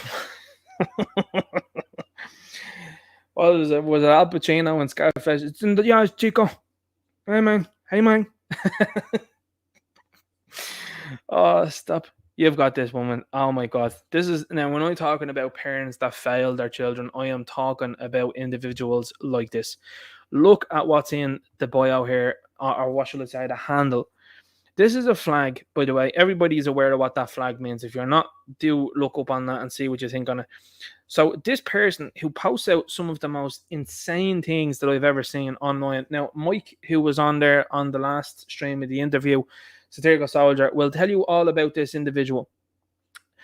In my humble opinion, a very unwell individual. Again, allegedly, respectively. Okay.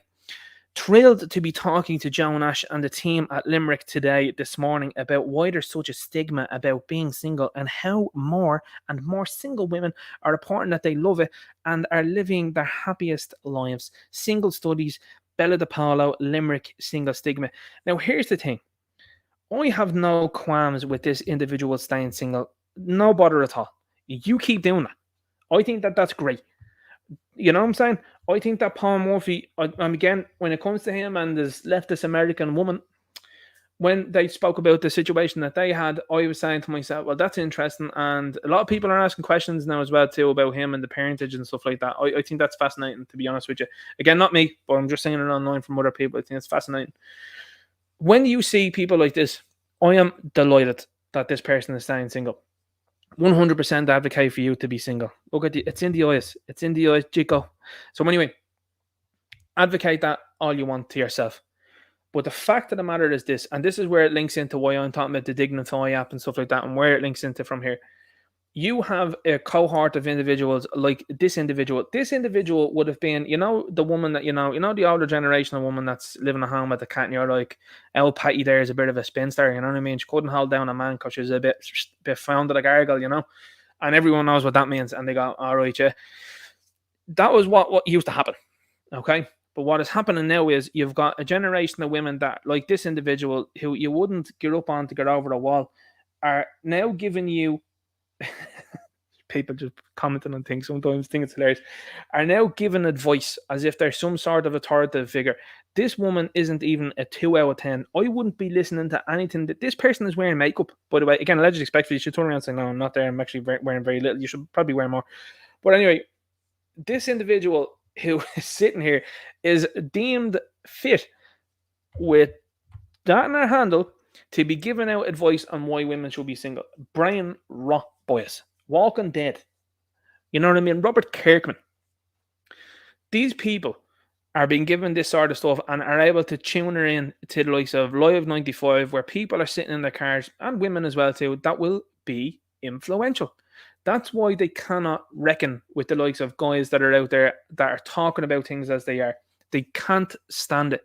They can't understand how fellas like me will turn around and say, hey, do you want to be working a 9-to-5 job, or would you rather be at home rearing a family, doing the Lord's work, in my humble opinion, keeping tiny people alive throughout the whole entire day, and you're in a happy place? Or would you rather be in a 9-to-5 being told by Declan that you have 15-minute break is over and you have to get back to it? Would you like to do that? That's the type of stuff that this person is pushing on. So again, apparently I'm the bad guy for saying that you should be rearing a family at home and that you would live a happier life and a more fulfilled life then. And not only that, then here's the thing. I hope this woman stays single. I hope that that's how it goes.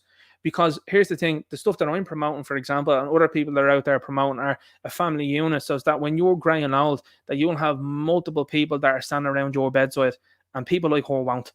That's where I'm coming from when it comes to these things. And that's why it's so imperative that you flick off the likes of the radios. Don't be listening to what these people are saying. And instead, take ownership of what you have to do, which is you need to be telling people how they should be doing things. You should be talking about procreation in a very positive way, is what I'd say. And as well, too, making sure people pick right choices. You get a lot of women like this that'll go, I was scorned by men.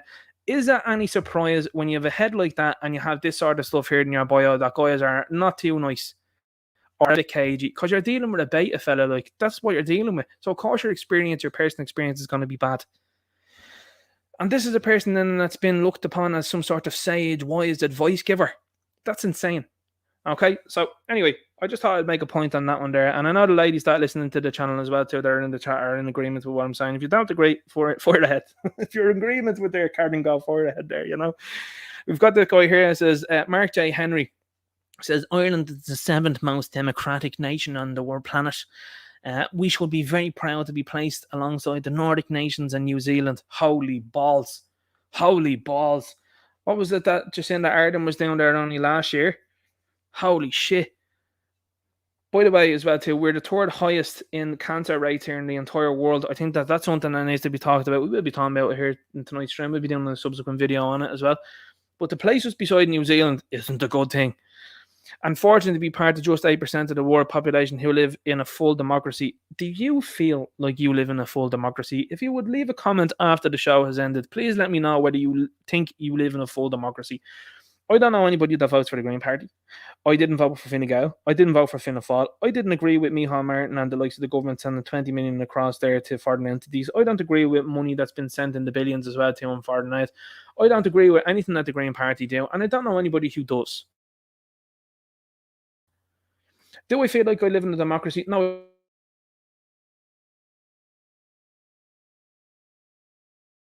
I don't, and due to people not being wide to her, with a policy and policies behind her that are completely the opposite of democracy and democratic values. Do you think I agree with her? Absolutely not. But yet these people that are out there that are talking about you're the fash you are so stupid. It's absolutely incomprehensible. It's too stupid to be stupid sometimes. I'm looking at it and going, there's no way that these people could be this stupid, but they actually are. You think hate speech laws are a good thing? You think that's democracy? It absolutely isn't. You've been told that you have to bring plastic bottles back to a machine. You have to drive back to that instead of putting it in your weedy bin that's outside your gaff. Is more attractive and more better for the climate than actually sticking it into the weedy bin is insane. My art shop. If this was a democracy, this is a banana republic. If this was a democracy, the likes of Stephen Donnelly and the remainder of the DAO would actually be up for treason and crimes against humanity, in my humble opinion, allegedly, respectively. Because when you're pushing out, and here's the thing, and here's how slick these people are, by the way. I seen a speech that was done by Rishi Sunak there. Now, this is just building into what I'm talking about and how slick these people are. And this is what they do. Rishi Sunak was standing up, and GB News reported this. There was a guy that stood up, and it was like one of those leaders' questions things where the leader actually fielded questions. Now, a lot of the time, from the comments that I read underneath it, people were like, "You're absolutely vetted to get in there. They ask you your question, what you're going to ask." But this guy apparently went rogue when he got in there. Good idea. It was a Scottish guy. Now, I'm not going to attempt to do the accent or anything like that. It's an incredibly difficult one to do, but I do like the accent of the Scottish people. It's something else, you know, Braveheart anyway. But he stood up and he said, "Hey, Rishi Sunak, I am someone that got myself involved with the Voldemort there, and I'm injured now, and there's another man in the room. So in 100 people, 2 of them were injured. Now that's just injuries. That's not talking about anybody that has any sort of other illnesses or problems or anything like that, or worse, that's not in the room." And he stood up and he spoke and he was saying, "What are you going to do for us? Like, I have a heart issue now and that." And initially, Sunak was taken aback, he was, and he was looking.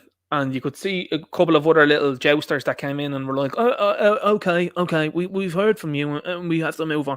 And Rishi's like, takes the moment and he's like, no, it's fine. He actually composed himself in real time. It was unbelievable to see. Now, not that I'm any fan of the man or anything like that, I'm not at all. But what I'm saying is, this is what he then did. He turned to the guy and said, "There will be a compensation scheme. There is one and it's set up, and if you apply online." Well, the guy came back at him and says, "Compensation, Jason, whatever," something like that anyway. But Sunak turned around then, and this is what I'm saying to you about slickness of these people. He said, "We are politicians and we took the advice from the medical professionals." So essentially what he had done was just lay it off onto the medical professionals. "We just took their advice," that's what he said. Now the same thing, I believe, will potentially happen here. It's even worse here, though, when they said there's going to be a no-blame approach. That's a joke. There should be absolute blame. There should be blame when financial disasters happen in this country. There should be blame when it comes to anything to do with our livelihoods and futures being just willy-nilly thrown away while these people live a lavish lifestyle. It is bonkers. So that's where I come back to this point here, being a democracy. Do you feel like it's a democracy? I certainly don't. I didn't agree to be locked down. I didn't agree for 2 years of my life to be stolen, or anybody that I care about and love about have their lives stolen for 2 years. Not only that, then people that forcefully put stuff into themselves because of your coercion that wouldn't have done so. I would have had plenty of individuals within a family member situation and friend situation that I would have absolutely respected and got on with. And now I don't because of you people. You people brought out that side of people that was unheard of and unbeknownst before. Now, in one respect, I'm going, well, nice one for that, because now I know who was real and who was not, and who was clued in and who was not. But on the flip side, most people are going through their lives in a positive way. They were with the large majority of people, and now people are seeing the ones and zeros, and they're like, well, that's not great. I know lots of people that would rather plug in and be totally ignorant to this whole situation, but I think we're at the point in time where we're at the end game now, where you can't be just plugged into nonsense. You have to know what's going on. So anyway, we keep going on. So On Post decided to slip this one out here on the 2nd of February, and they promptly closed the comments to this one as well too. That's democracy for you. These are the people, by the way, that are collecting the money for your TV license. They're great stuff there, isn't it? On Post, they're a group there, by the way, that an awful lot of people are the fan of.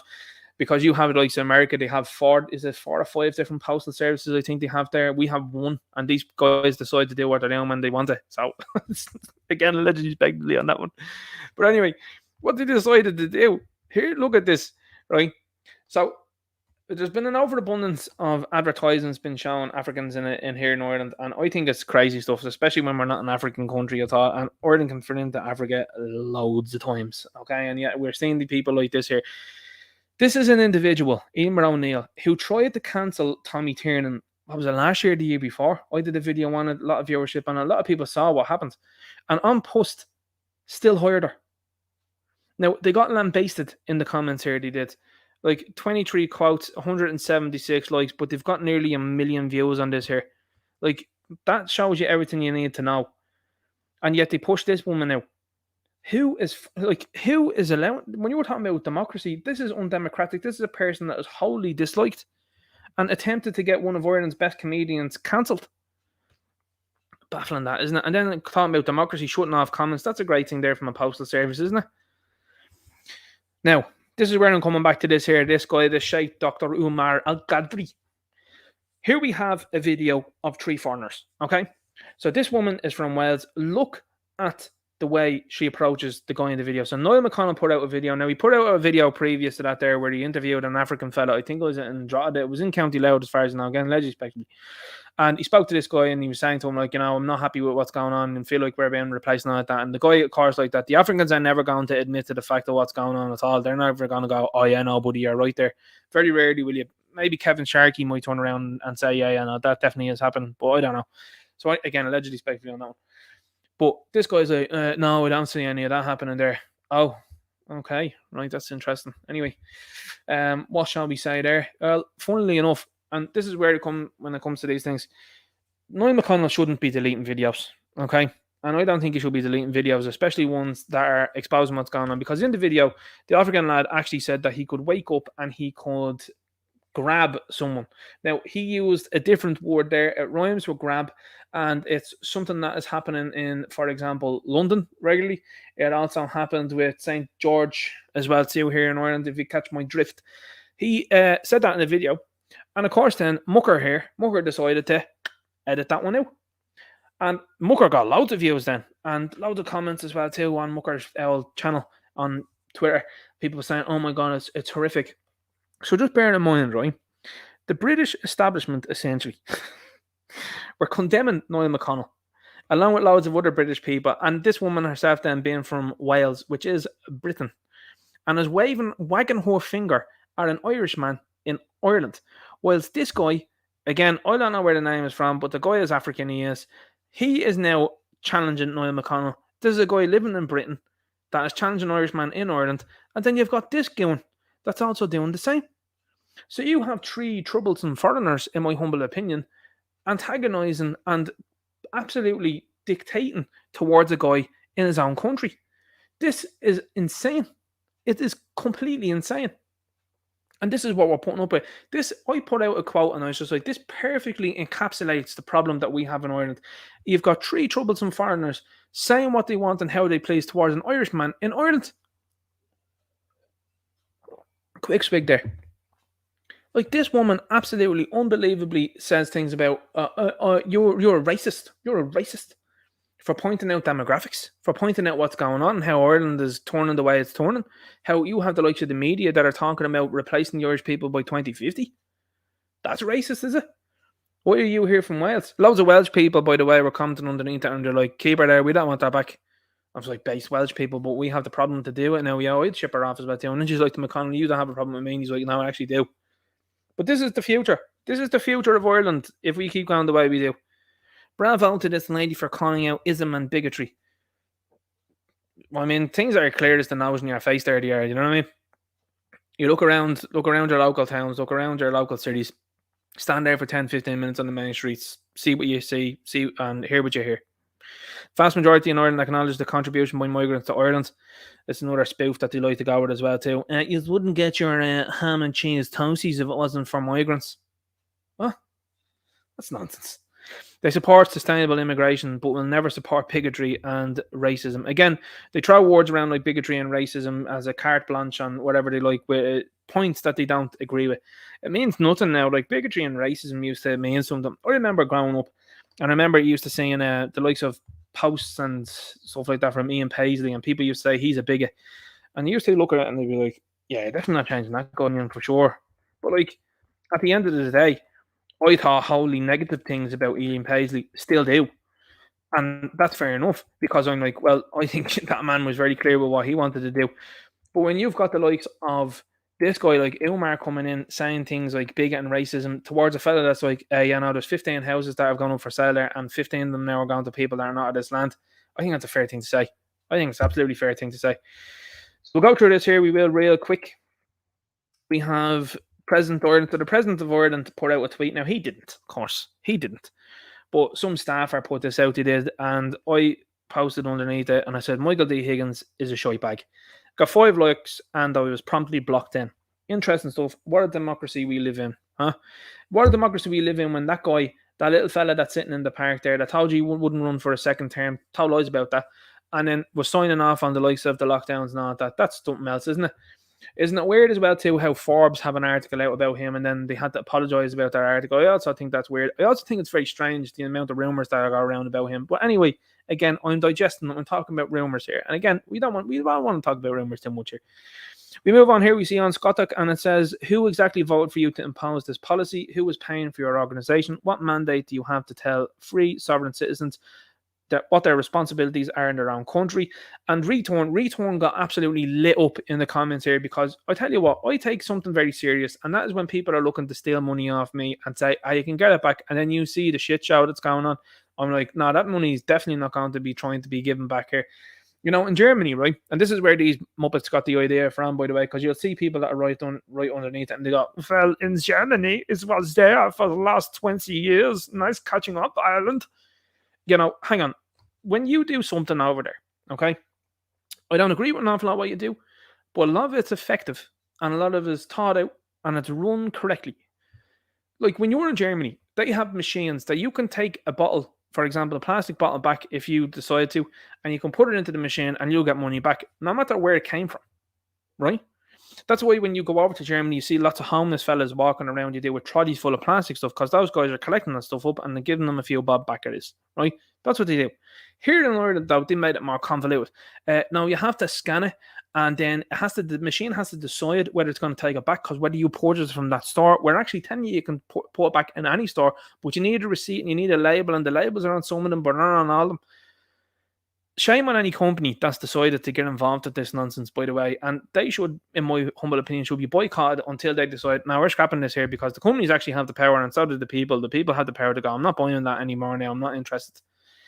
So anyway, they went on, and the responses were unbelievable. Some of them were like AI, but this one was the one that nailed it for me. One of two there, the regulations were imposed to give further effect to Directive EU 2019-904 EC of the European Parliament and of the Council of 5th of June 2019 on the reduction of the impact of certain plastics on the environment. So the EU told them to do that. That's essentially what happened there. Wonderful, because you've just told us then who's actually running the operation here.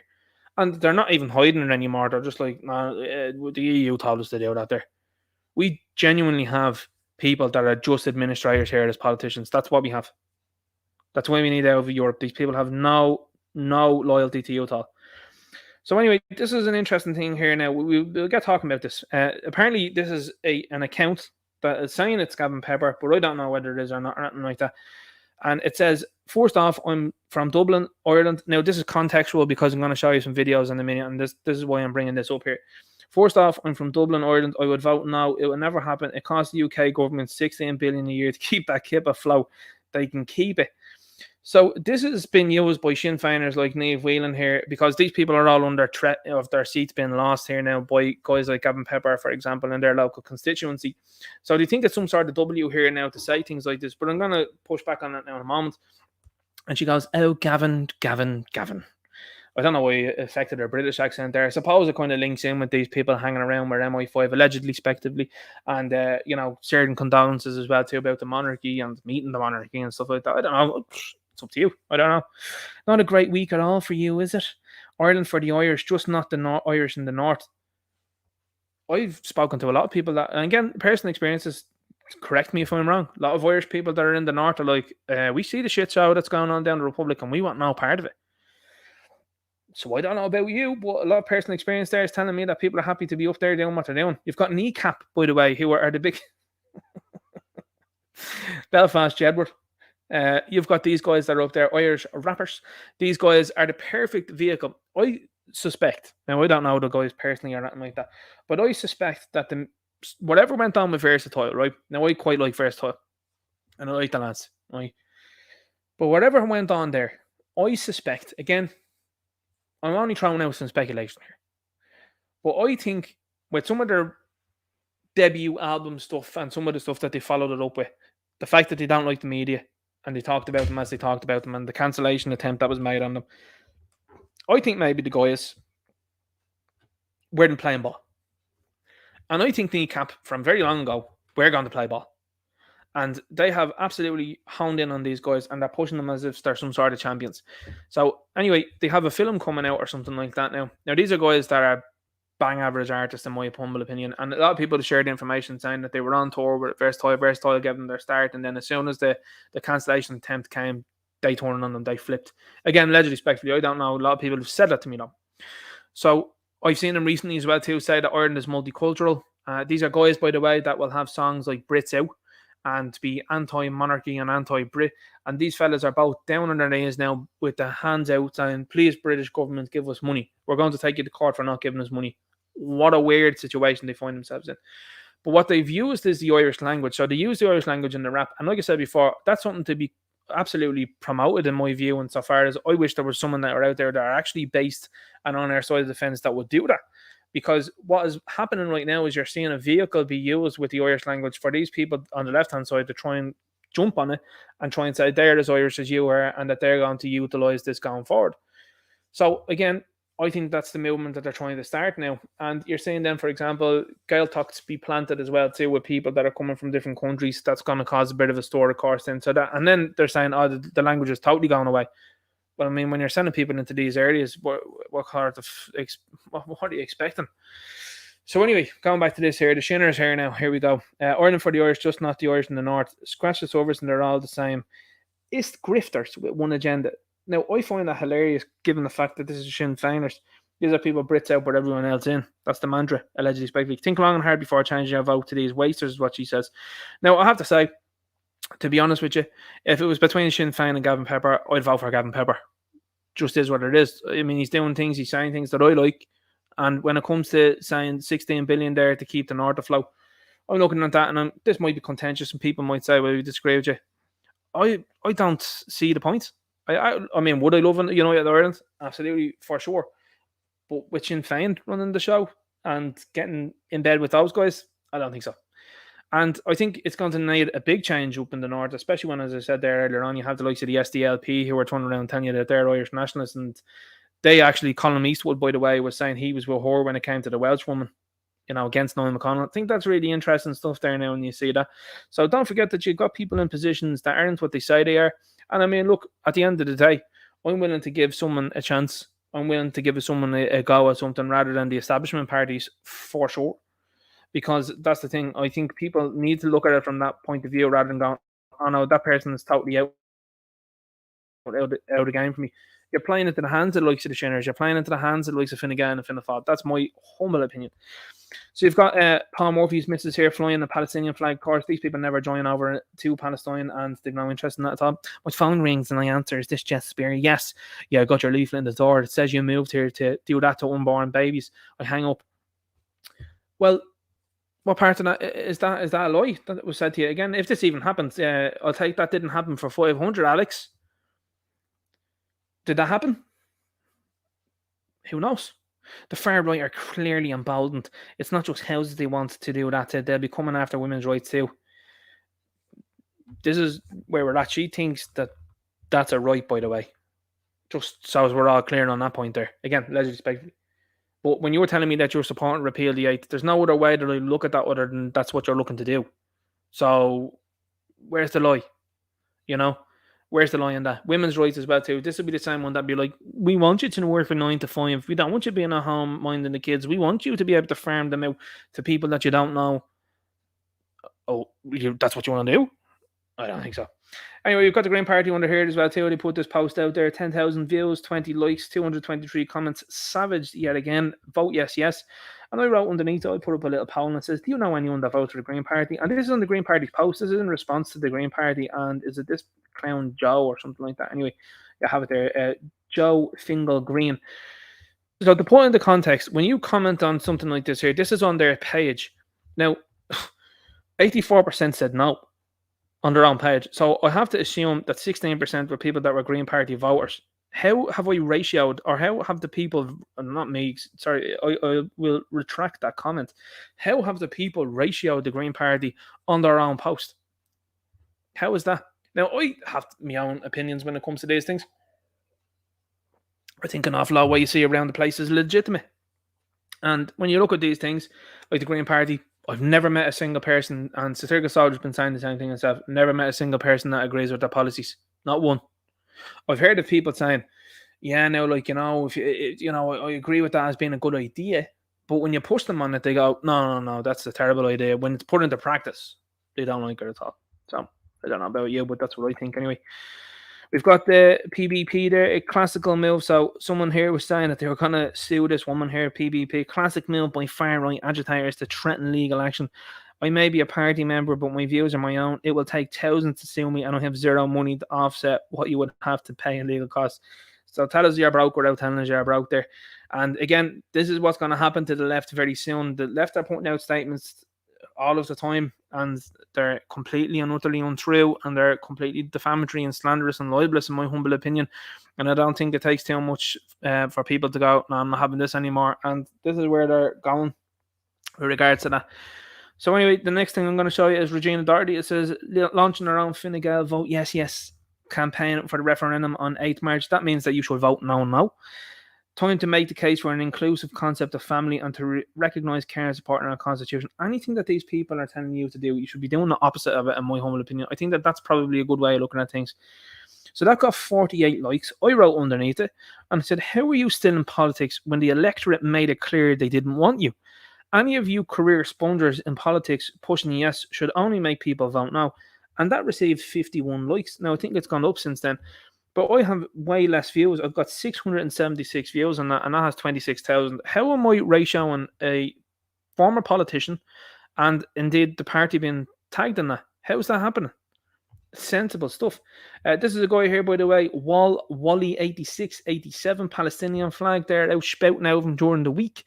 And I said to him, well, when do you join the front line of Palestine? Decided to come back with a loud waffle, of course, as usual. And I said, you're not answering the question. When do you go to Palestine? Wouldn't answer it. Had a look at his followers and the followership that he had and who he was following. And very quickly worked out that there was a number of bad eggs that were in that. And said it to him, I was like, listen, bad eggs that you were following there. Not surprised here that this is a bad faith argument. I said a couple of things there that were based on fact. And this guy decided to say something that was completely and utterly untrue. And so I said to him, listen, what you're saying there is very costly if that's what you want to go with. And you're putting her in print as well too. Well, he shot his pants and decided then he was going to block me. But again, if he changed the profile picture since then as well too, clearly got very scared when it came to those things because someone obviously had a word and said, listen, buddy, what you're at the sign there is way off. You can't do that. So anyway, we'll keep going. But this is where I want to go with tonight's show as well too. Now, again, I'll be talking again, as I said, we'll wait and see if it actually happens now because some people, again, I'm not saying it does, but if I'm criticizing certain things or if I'm pointing out things or giving views or anything like that, some people may or may not like it, and that's fine. It is. But Gavin Pepper is someone that I'd like to speak to and like to interview here on the channel, and we are currently talking, so hopefully that can happen on the 1st of March. And I'll have a chat with him. And again, you know what happens on this channel as well too. I'm asking questions and talking about things, how people got involved as well too. And I know, and I've seen an awful lot of people in recent days that have started, who people are supposed to be on our side, starting to attack Gavin Pepper. And I'm looking at it, I'm going, well, Gavin is saying I'm doing the right things from my point of view here when it comes to current situationship or whatever you want to say. And that's where it is for me. I'm willing to give someone a shot rather than Paul Murphy. I'm willing to give someone a shot rather than anybody in Sinn Féin. That's where I stand on these things. If someone's elected and they don't do what you want them to do, well, then it's a very clear and obvious thing to do. The fact that this guy gets under the feathers of Paul Murphy so much and under the feathers of Gary Gannon, he absolutely winds Gary Gannon up something terrible. And Gary Gannon's another loser. This is another guy as well too that's well known within the flats and within town there, someone that's sold out to people. Again, that's what they say. And these people are not a fan of Gary Gannon. And Gary Gannon says things towards Gavin Pepper and he's rattled. But funnily enough, he'll say negative things to Gavin Pepper, but he won't actually speak about Owen Hanley. I think that's weird. So anyway, let's see where this all began and let's see where it's gotten to and what has happened in current day. So I'll explain things as we move on. So let's have a look at this video. Hopefully this pops up now without too much issue.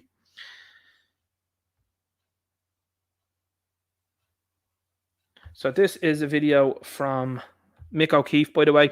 So I want to give a shout out to Mick O'Keefe as well too. A lot of the work that's been done by him and Toby and Gavin, Fergus Power, Phil Dwyer, the Irish Inquiry as well too, and anybody else that I'm sharing as well too. I want to say full credit to the people that are taking these videos and sharing these out, because without them, these things don't happen. And it is important to share this information out. So thanks very much to everyone that does that. It's super important. So this was put out here, and it says a few months ago, Paul Murphy TD used all privilege to slander Gavin Pepper as a racist, and himself then, well, I understand this is Mick O'Keefe as well too, so thanks Mick for the video, as supreme. Today, Gavin Pepper caught up with Paul Murphy outside the Dáil. Watch Gav and Val confront Ivana Bacik, TD, Senator Annie Howie, Paul Murphy TD, and Adon or Reardon. You'll also find that Nassia Horrigan from the Green Party is there and actually blocks Gavin off from speaking to Paul Murphy. Interesting, that, isn't it? So we'll see through the video now.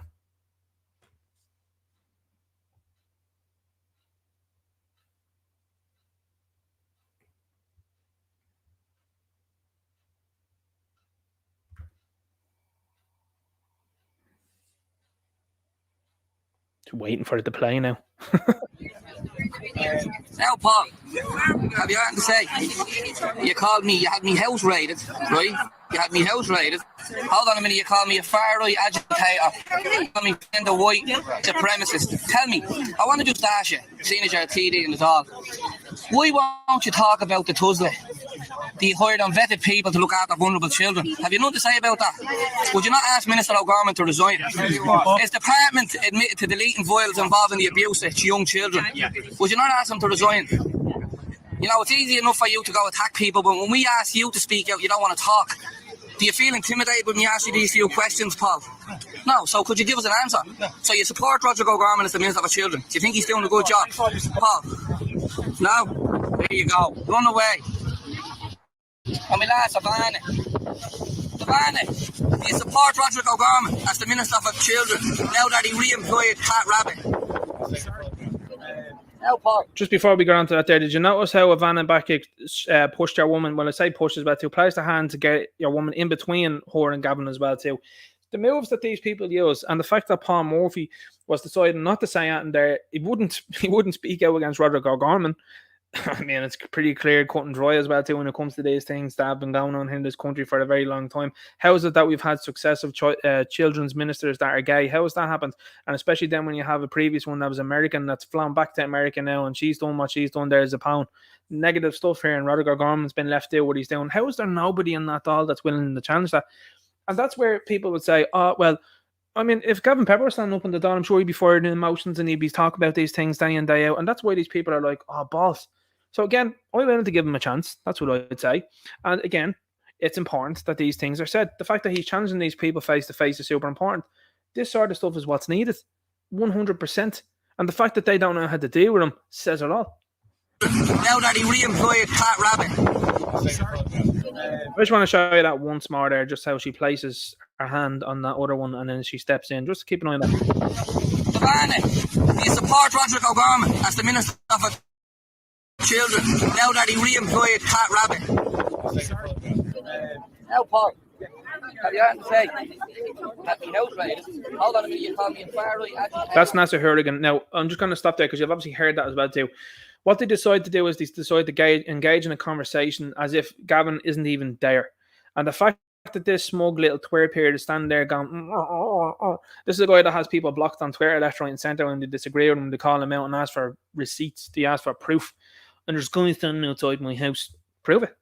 It's okay for people that have come into the country there who you don't know who they are to be just shoved into people's areas, but it's not okay for someone to be standing out your house that's protesting you for what you're doing and what you're saying. That's an issue for you, is it? Interesting, that one. But there is the linkage. You have a Labour politician that's over there that doesn't want to engage. You've got a Green politician here that doesn't want to engage. And you've got people before profit that doesn't want to engage. Seems like what we've been saying is coming true, doesn't it? It is. Why won't you talk about the hired on better people to look after vulnerable children? You didn't say that. If the parents is illegal violence involving the abuse of young children, we're not asking for the choice. We ask you to speak out, you don't want to talk. Do you feel intimidated by answering the question? No, so give us an answer. So you support Roderick O'Gorman as the Minister for Children, now that he re-employed Cat Rabbit. Sorry, we're just taking some photographs. Lana, will you ask about the deleted file? Children in state care are being abused. You are doing nothing about it. Aeon, what are you doing about it? You can talk about anything about. What about the children in state care being abused? There's a report that there's a gang of men abusing them. You need to talk up for the children getting abused in state care. Reduce the age of abused children. Why? Now, isn't it insane that this is kicking off around at least 20 people there, and not one person is willing to speak to them? That tells me everything I need to know about these politicians. It tells me everything I need to know. Surely they would be standing there, whether they agree or disagree with them. I mean, children, oh my God. You just can't put into words, unfortunately, on this platform exactly what I think about these politicians. And the fact that they won't engage with people when it comes to kids. The fact that they're willing to ignore these two people in Val and Gavin Pepper when it comes to children, it tells you everything you need to know. I would have no qualms working with my worst enemy when it comes to the betterment and indeed safety of children. No qualms. Zero. Because that's what it should be about. Instead, these people are just smarmily looking at these. Smarmily is not even a word, probably. They're looking at this guy with a smarm in their face and just ignoring it. And 20 odd, at least, other people around there not saying a word. It tells you all you need to know, I think, very much so from that video. And I think that bothers them. And I think that's why you start to see videos like the other ones we're going to see here now. Let's keep going because it's a hard watch. The next now, Paul, this is not the video I wanted to go with. I'm going to go with that one last because this next video is where we need to go with it. So instead of talking about kids and particularly kids that are going, I mean, the reports are out there now, kids that seem to be going missing in care. Where are they gone? Who have they gone with? What's happening? Who's involved there? I mean, you got to look at just one or two Netflix documentaries and see where certain people were moved around the world and you go, all right, okay. And you start to understand real quick. You start to look at, for example, the Ballymaloe situation and other people that are getting suspended sentences and you go, well, that's very strange, isn't it? anything that's going on in America and the way they're talking about the volume that they're talking about is 100% in my humble opinion going on here. And the fact that you have operations that are happening here in Ireland and they're not focusing on certain people, and certainly people are getting suspended sentences. There was only a story there last week where the fella flew. It was a flew into Ireland, I think it was, with images and stuff like that, and was given a suspended sentence. This is where we're at. These fellas are walking around the street. But this is what is on the minds of people before profit and Paul Murphy. Now, in the Dáil, I'll just say this before I go on. In the Dáil, you're afforded a privilege, which is called Dáil privilege. Now, the Ceann Comhairle actually, I would say, it was very milquetoast response there to Paul Murphy about what he was saying there. But in the Dáil, you're essentially allowed to say whatever you want to say, which is absurd given the fact that you've got these very people then bringing in a commission on them on to police what's going on being said online. I don't know about you, but it seems like when you're accusing someone of doing things, it sounds like you are actually up to the things that you're accusing people of. Now, a lot of people have been saying the same thing online. They're looking at what's going on in the arson that's happening around the country, and they're going, okay, weird how they've not caught anybody with regards to that there, yeah. And now they're trying to say, well, silence is actually cooperation with these people. That's a dangerous road you're taking there now, because now what you're going to do, you're going to have some unfounded claims being made about people, and this is where they're looking to go, in my humble opinion. These sort of plays have been made in America there, where a situation occurs and a demographic of people get blamed, and that's what they want to do. Then instead, then you've seen incidents that have occurred in America, and what a famous fella called Jones likes to call them false flags, inside jobs. I don't know about you, but when you see certain things happen, you gotta ask questions, is what I would say. So let's have a look here and see what's been said by Murphy. All right, activists, people like Philip Dwyer, Gavin Pepper, Fergus Power. Streisand effect is going to happen here. This is the February 8th. Now, you'll have a number of people that will be tuning into the likes of this and go, I believe in Paul Murphy says.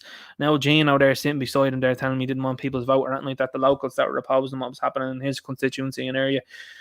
Well, you've named three guys there, and the three lads were like, first of all, I think the initial thing was of shock and like, holy moly, and that they were going, what's he doing?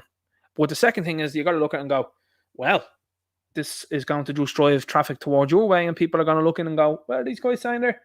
Because that's where we're at right now. A lot of people aren't buying into the name calling anymore. They're like, what's this fella actually saying? And they go in and listen, they go, I've had a number of people that comment on the channel that would be like, I'm a leftist or I was a radical leftist, and they go, listen to you, and you make some very well-reasoned points. Listen, on Twitter and the likes of that, you have 140 characters. I like to shit post. I like to laugh. And that's what I like to do on Twitter. It's a joke shop, because at the end of the day, you're probably not going to be long on that platform anyway. So you might as well have a good time over there, is what I reckon. So when it comes to things like this is why the long format's more interesting for me, because people get a bigger sense of what's going on here in commentary when it comes to these things. But anyway, we'll keep going. I'll start this again for people. They'll probably be going, stop talking, Ninja. Activists, people like Philip Dwyer, Gavin Pepper, Fergus Power are quick to the scene. A few days later, it is burnt down. We should call what we are seeing what it is. We are witnessing a campaign of far-right terrorism in this state. And what has been the response? Almost nothing. Nobody charged, fiddling while the country burns. We finally have 3 arrests this morning for the arson in Ringsend. But contrast that with the state's approach to Debenhams workers, anti-water charges protesters, pro-Palestine protesters. Just a couple of weeks ago, 7 special branch officers turned up at the home of a young Palestinian solidarity activist at 7:30 in the morning. Well, that was a big claim there now from El Pauline. All right, activists. There's actually one part of it there. I think we'll have a look there. You see 3 or 4 of them. There's one fella on the phone here. He is now, and you see, let's have a look. He's on the blower there. Look at him, not even listening to what's going on. These 2 boys are sitting there. He's going like, oh, holy moly. Does he realise what he's saying here? This is a big problem. He's named 3 buckos here now that we don't want people to know about.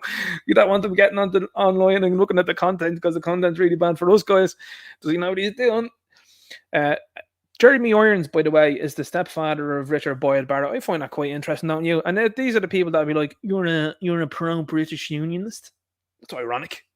That's ironic, isn't it? Very strange, that one.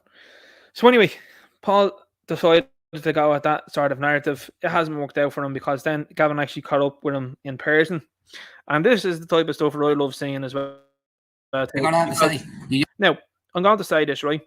Before we jump in, and let's just take it serious for a moment, okay? Because I know we laugh and we joke and I point the finger at these people and have a laugh and mock them like that. But here's the serious point, okay? And this is why Gavin is as annoyed as he is. And I'm sure, you know, we're getting talking to him and stuff like that. And hopefully be here in 2 weeks' time, be on the channel and he give his own views. Because I don't know what his views are on this or anything like that. But just from my point of view, from what I see, when he stands up in the Dáil and he does that and says those things, and because he's doing it with Dáil privilege, he won't say it to people's faces first and foremost. That's the first thing. But here's what happened, and just give you context of what went on. So Gript Media are being sued at the moment. They are being sued by a guy that was, I don't know whether they alluded to him or whether they named him. Okay, I'm not sure of the actual case there in its whole situation. Okay, so they again are alleged to have named a guy that was involved in the November 2023 attack on children in broad daylight. That the media want the memory hole and pretend like it didn't happen. These people are super interested in buildings going up, but they're not interested in kids being attacked in broad daylight. And we haven't heard any update with regards to those children at all. We haven't heard of any of the parents or anything like that being interviewed. They certainly haven't been interviewed on a video either, which I also think is another strange thing. I think they'd want people to know. But anyway, not when you're dealing with these people. So you've got these guys here, and let's just take it serious for a moment, right? So one fella that should have been deported years ago from Algeria was named, again, allegedly respectively, and a guard of protection on this guy. They couldn't find him, again, allegedly respectively, to deport him, allegedly respectively. But they could find him and make sure that he had a lot of protection, given what people had said in the media, like Gript Media. What protection was afforded to Gavin Pepper and his family, Fergus Power and his family, and Philip Dwyer and his family from the statements that Paul Murphy said? So taking it from a serious point of view here, why were those three men's families not given any sort of protection whatsoever, and why were they left out in the cold? I mean, if that's not representative of modern day Ireland, Ireland 2024, from people in the government, I don't know what is. And that's where I think Paul is completely after misreading the room, and rightfully so, because I think now this is going to lead to the downfall of him and his party, hopefully, and the large majority of parties that are in the government. Because if it was me, and certainly the way I look at it, this could be anybody that's been targeted. Derek Bloig was targeted before in the Dáil. Mick O'Keefe was targeted before in the Dáil. Philip Dwyer's been targeted before. Fergus has been targeted before. And what you're seeing is an open statement from these people that have no care at all for your safety or the safety of your family. And if they do it to those guys who have a big following, they'll do it to you. Not a rats do these people give. But they can put out special branch, they can put out the likes of guys there in uniform for protection and stuff like that. No problem for someone that shouldn't even be in the country. That's what they can do.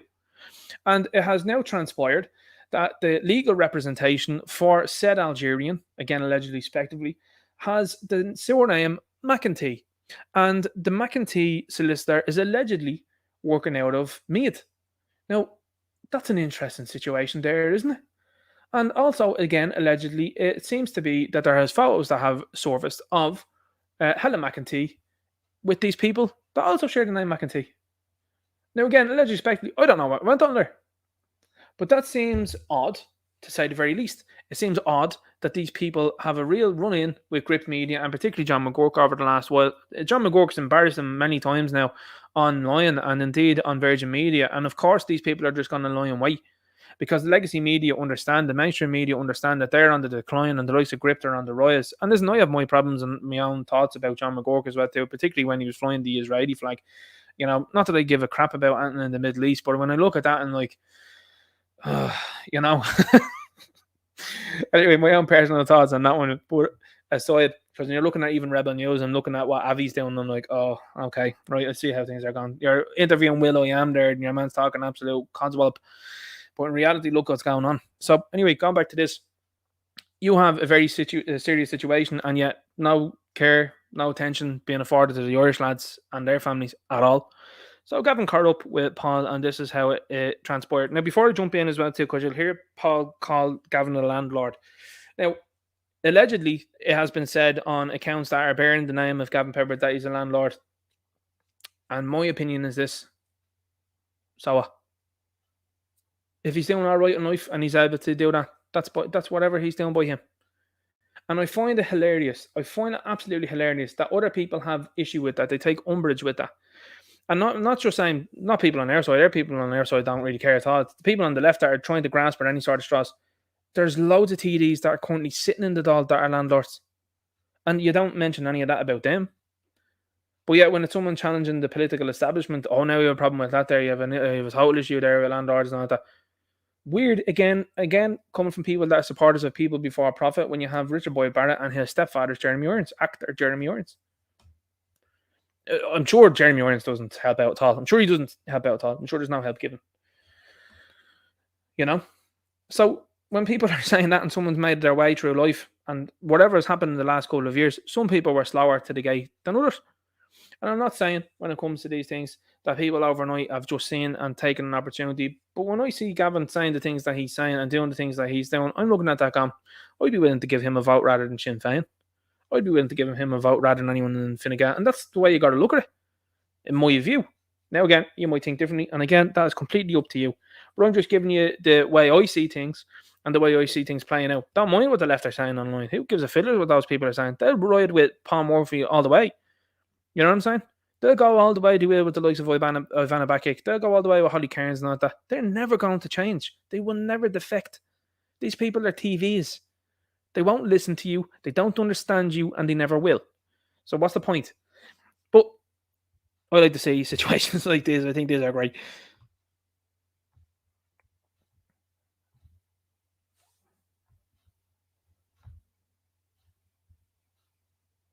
Now, Paul, have you got anything to say? You use your high powered privilege. You use your Dáil privilege in the Dáil. You're here defending me. So have you got anything to say? We go back to the start there because that froze up there. So he comes and says, "Are you here to defend Leo Varadkar?" I find it funny as well too. When you see Murphy's face in the first 2 seconds, he literally goes, "Oh no!" And then he realizes, "I better get on the front foot here with this." Now, Paul, have you got anything to say? You use your high powered privilege. You use your Dáil privilege in the Dáil. You're here defending me. So have you got anything to say? You're here defending me. I'm defending myself. Yeah. What have you got to say? What did you call me? What did you call me? Come on, are you a coward? What did you call me? No, you said more than that. What did you say? You said I was causing terrorism. I'm here to talk about you. Yeah, listen, don't ever talk about me and bring trouble to my family. No, I'm not a landlord. So get your facts right. Get your facts right. I'll tell you, I'm not a landlord. Don't you ever call my family out again. You hear me? No, apologise now. You will. So you admit I'm not a far-right activist. I'm not a far-right activist.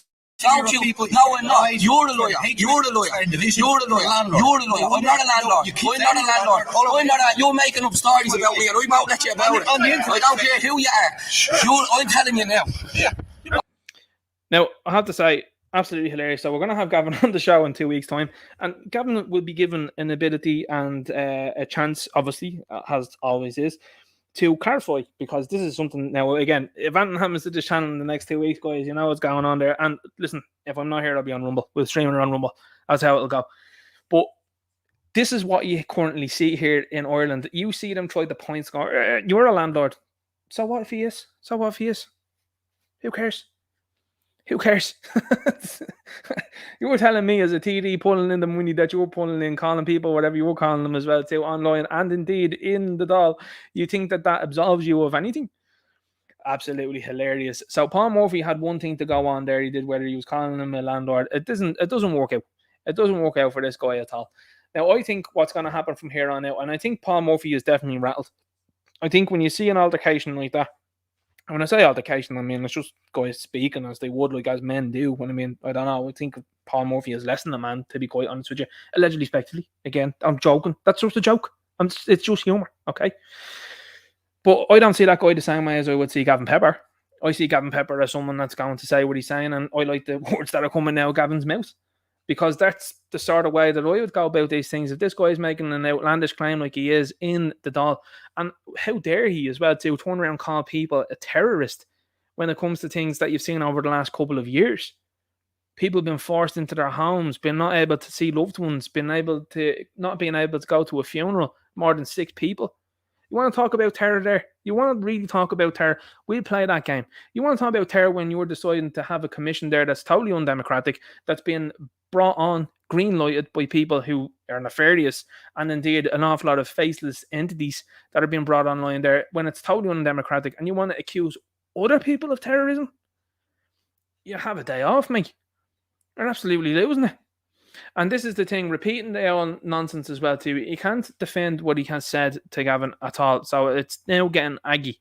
And that's it. When you see these people aggy, I think that they're living rent-free in the likes of Murphy's head. I think they're living rent-free in the likes of Gary Gannon's head, because those guys are definitely the guys that have very low percentages when it comes to the likes of elections. And those fellas are definitely afraid, because when you see 100,000 or even 10,000 or even 5,000 or even 2,000 people showing up, and they see people speaking like they have done, Conlon Street and indeed at the Customs House and various other places, these fellas are rattled because they're like, oh shit, that's votes. That's 100% votes. And the more people that are turned against them, then the more people they can't win over.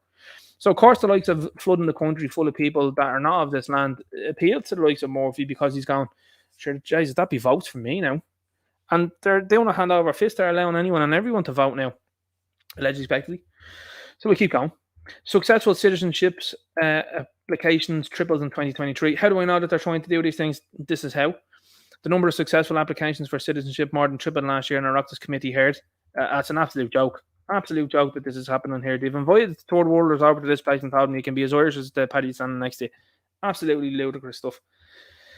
Absolutely mental. And then you see this here. Ireland to give €20 million to UNRWA, says Martin. Did you sign off on this? Did you allow this? We have 14,000 people, our own people, homeless on the streets here. But what are the government doing? Are they spending it on them? No. Squandering it there and sending it off to some nameless, faceless entity. Absolute bullshit. Complete and utter bullshit. And that's what we are dealing with here. Nobody okayed this bar these people. Financial, I would say financial irresponsibility, recklessness. Anything that you see these people do is totally and utterly reckless. When you're saying billions be just left on the table, it's incredible. Absolutely incredible. And not only that, then millions then being sent over to somewhere else while our own people are finding things difficult. It's absurd. It's treason, in my humble opinion. Keep going here. We see the large hotel in popular Irish town to house 500 refugees after a huge €11 million sale. According to Mick O'Keefe, this was a Chinese outfit that bought this area, again, respectively. So €11 million sell, 500 fellas from wherever they're coming from, set in to go into this place there. The D Hotel, from what I understand there. D Hotel in Drogheda. Not good. I put this article out because I thought that this was funny. I saw this article last week. I thought it was hilarious. The Great Wall of Colchester. But this goes to show you county councils and nonsensical things. This is in England, obviously. But what I wanted to show you was just how in lockstep these things are with stupidity. Well, it's not stupidity, it's too stupid to be stupid. 8-foot fence built to keep yobs out of a state is to be torn down. So the 8-foot wall, the 8-foot tall wooden barrier was successful. There was a lot of people that were doing negative things in this line. They put this thing up. It stopped it all happening. What did the county council do? It's against the county council's rules. The same sort of shit happens here. Same sort of nonsense. You can't do that. The county council says no. I mean, incredible that. And that's just another way of showing you that this isn't just us. Joe Rogan was talking about the immigration problem only last week on his podcast, and he talks about all the same things. You would more or less think everything that Joe Rogan is saying is applicable to here. And so is the likes of Salty Cracker and any of these guys that are out there doing streams. Anybody that's in the UK, Spain, Germany, Italy, any of these guys, France, they are all saying the same thing. It's the same playbook being used throughout the whole place. Keep going. Ireland found guilty. This one, I have to be honest with you, I'm like, there's a video coming on this one here. Ireland found guilty of failing to ensure safe drinking water by EU court. So whilst this noddy bastard up here is sending 20 million out of the country there to some shithole, this is what's going on here in our country. The guilt of ensuring the safe water drinking. It's unbelievable. So what is in it is it's a concentration of trihalomethanes, or is a halo, whatever way you want to say, in a large number of public drinking water supplies in the Republic have persistently exceeded recommended safety limits. Now what that does is that's actually a labeled carcinogen. It causes cancer. We have the third highest cancer rate in the world. Now, the articles go on then to state that this is a problem that they'll fix. Get this, guys, by 2026. 2 whole years that they might fix it in. This is what you're seeing. 20 million being spunked away to some shithole. And yet you've got this going on here. Your own water that you're drinking, consuming here in this country, and they're sending 20 million balloons over somewhere else. It's incredible. This regime is completely out of control. The cabal has to be stopped. It has to stop. It is incredible. And I saw a video there last week from America, and it's just applicable to the shit that goes on here. The Americans, right? There was an incident, we shall say. A person that was saying that they were something they were not. You know what I'm saying? A doubtfire went on a spree last week. That seems to be increasing recently. And the police were more concerned about the pronouns than the manifesto. And for nearly 4 years now, I've wondered how the American police and military have sat and stood by with what's gone on there. And now I no longer wonder. I'm like, oh, okay. You look at the situation that we have here now in Ireland. You have Drew Harris there that is definitely not going to arrest anybody with relation to this. Neither is any Gardaí, which is a shame as well too, because someone should be made pay for this. And I say made pay, I mean they should be arrested and imprisoned for this here. Currently, whoever's running the show here should be in prison for sure, because this is super dangerous, obviously. And yet nothing's happening. Nothing's happening. And you're consuming this stuff here. Meanwhile, Drew Harris, they're saying, oh, we're not inviting them to the convention there, guys. Have you seen the person, and I've talked to a couple of people, by the way, that are, what shall I say, related to people in uniform, allegedly, speculatively, and they said, if you think that the person like Drew Harris is bad, wait until you see what's after him, and it's that Canadian woman. She's bad. Allegedly, speculatively. But that's who was lying in wait, is what I'd say. That's who was lying in wait. We keep going here. Travellers have moved onto the Selbridge Link Road in front of the Ukrainian modular homes. All getting ready to go now as well too. And an alleged, this is what happens when you're going now for nearly 2.5 hours. An alleged, you know what there, shocks Italy. This is a serious article from CNN, by the way, and provides fodder from the sin far right. This is how they talk about that. That's how they spoke about that. That's a mainstream media article that they're like, bad thing that happened to someone there, but it's given the far right a talking point. Our media is only short of doing something like this. Belfast Jedward, you've got there. But that is starting an article, really is there. There's Leo Varadkar with a guy called Alex Soros. He is the son of George. So there you go. Our World Forum guy. I'm just over here now, and I was talking to them about my socks. And I said to them what a great guy I am. And they actually patted me on the head. And I came back and I have a bit of a bald spot. I'm sure that will be fixed, And I wanted to change Ireland. Listen, who voted for this guy? And not only that, then, when you're hanging around and smiling with guys like this, and you're hanging around and smiling with guys like Tony Blair, I'm starting to paint a picture here. Not only am I starting to paint a picture here, but the picture is painted. We've Leonardo da Vinci here now, boys. We're looking at this and going, yeah, no, we can see the way things are looking in front of us. What sort of situation are you going to see from here? You're going to see Attorney General looking into this at all? No, you won't see that now. They've started to ban people in America, right, that are linked to these guys here. They've started to ban these guys from holding any sort of serious political office or any sort of positions of power. And you've seen these guys here in this place as well to talk about, we have penetrated the cabinet. Have you really, yeah? Well, that's interesting. That should be one of the things you should be asking at the door as well too when you're talking to people. Do you condemn Klaus? Do you know who Klaus is? And anybody that's playing the field and going, I don't know who that is. They're banging of order. They're not good. Thomas P. Sheridan puts this up here. Exposed goalkeeper's heartbreaking fight for a skill place for his daughter. Thomas Sheridan says he played for a club that supports open borders and unlimited immigration, then wonders why no place in local schools for his child, yet wears a jersey with refugees welcome on it. That's it. It's incredible stuff that you're saying here, guys. This was put up by Barry Ward. Thought this was hilarious there. This is Little are very upset, by the way, because they end up having to do the cleanup. This is what's going to happen, though. You're going to see people that are just going to dump the stuff there. I've talked to so many people that have tried to do this return nonsense they have, and they've all been met with the same sort of stuff. People that can't put bottles in, they've just dumped the stuff there because they're like, I'm not carrying that back. So, and John McGurk put up a thing, and I thought it really aptly described this as well. It was like, if ever I've seen a policy in Ireland to depict how Ireland does things, this is it. And I was like, yeah, they haven't thought about this whatsoever, and they've just rammed this thing in there, and people have just gone, no, fuck it. You have to give people credit when it comes to these things, you know what I mean? There's a guard in question. Look at him there, Al Muggins. He's like Peter Griffin. He is there roping people over there. You know what I mean? I mean that's Ireland 2024. You know, Green Party Ireland. If the Green Party are telling you that they're recommending things, this is a meme that was put out there as well. By the way, just as you know, if they're recommending the yes, and that you should do the complete opposite. Got a couple of memes here to finish it up here. Let me tell you why my political views are sounder than yours. Statism. We'll show this you up here there. Statism is the belief that group of people can't fix potholes, can fix the entire planet. Absolutely 100% agree. This is the Dignify sort of stuff that they have up there as well. Pretty interesting stuff when they post that out. You've got Florida driver accused of intentionally doing burnouts on rainbow crosswalk. Let's jump into the thing there. That's the banger that have gone on to that. Let's have a look here now. 6 ones later.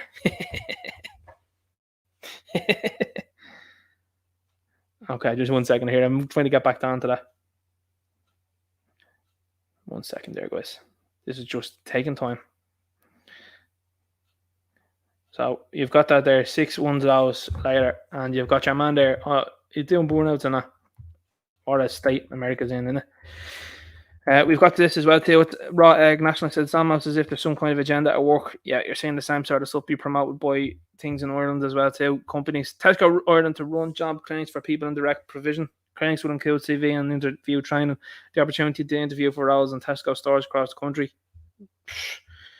About you, but that's bang out of order there, lads.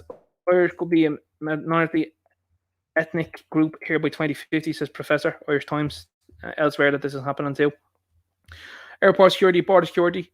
Friday 8th of March, referendum day, said they vote no on both of them. It skyrocketed. Irish exemptions in schools slowly removing the language. That's due to people being put into the country. Not a negative, not a positive thing as well too. That's why that these things are happening. They will never say that to you, by the way. This is the deal I was telling you about earlier on. Change the profile picture. I feel a supporter. What can you say? Irish and non-Irish doctors in fitness to practice inquiries. 83.2% non-Irish, 16.8% Irish. So whenever you post that under, there was a guy there called Dr. Lika or something like that there on Twitter. He was talking about we have 50% of the health services made up by foreign nationals. I threw that little statistic underneath it, and he blocked me. Doesn't like the sound stats there. Irish Muslim Council chair injured in deliberate hate crime attack on Tallaght, so they're all in on that. This is the thing I was talking about. Mucker there was saying, my friend George has been getting abused and trolled by violentists for sticking up for me and invite me to Ireland. Of course, this fella's obliging because he knows there's a goal there, you know what I'm saying? And I said, Mucker is an ally of the anti-Irish woman. How about that? Now, of course, this woman, full of integrity, decided not to, and probably other stuff, allegedly, decided to block me before I could get a response in, because she probably was well known what was going to happen. It's Mukhtar. I was calling Mukhtar on purpose, asshole. And yes, he's my bestie. I'm sure he is. Mukhtar, you're going to have a good time. You know, you guys don't know when you're being used. It's chef's kiss to me. I've seen you all in the turkey. I've seen you. I know what you do. And that's why fellas won't wife you up. That's why fellas don't want to have anything to do with you. Anyway, one of the things we have in common is loving watching the Instagrams rage. Oh, so much so that you decided to block me. Good on there on that one. That shows how much you're raging as well too. 2 stuff files flagged by George, deleted by department. Minister for Children, Roderick Gorman, has confirmed that his department has deleted 3 out of 4 reports pertaining to children taken into care by Tuesday, which were sent to him by retired Judge Dermot Sims. Negative stuff there, guys. This is how Ireland, the little blue dot there, see that there? That's how that fits into the continent of Africa. So anyone that tells you that Ireland isn't full, there you go. Man who attacked workers, leaving one with wounds, is jailed. They're calling him a Dublin man now. That's interesting, that, isn't it? John O'Brennan, can you send me a link to my contribution to the WEF? This is a guy that's in Maynooth. Maynooth is infested, boys. The Irish Watchdog says, there you go. Counting 4K, boys. I have to say, I thought that one was funny. So we'll keep going here now. Oh, jumped into that link there. Give me a sec. Give me a second. The chat is flying here tonight, it is, guys. Let's have a look here.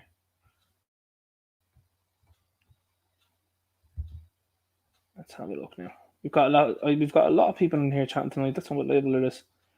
And hopefully get through the chat there pretty quick later on. Let's have a look there.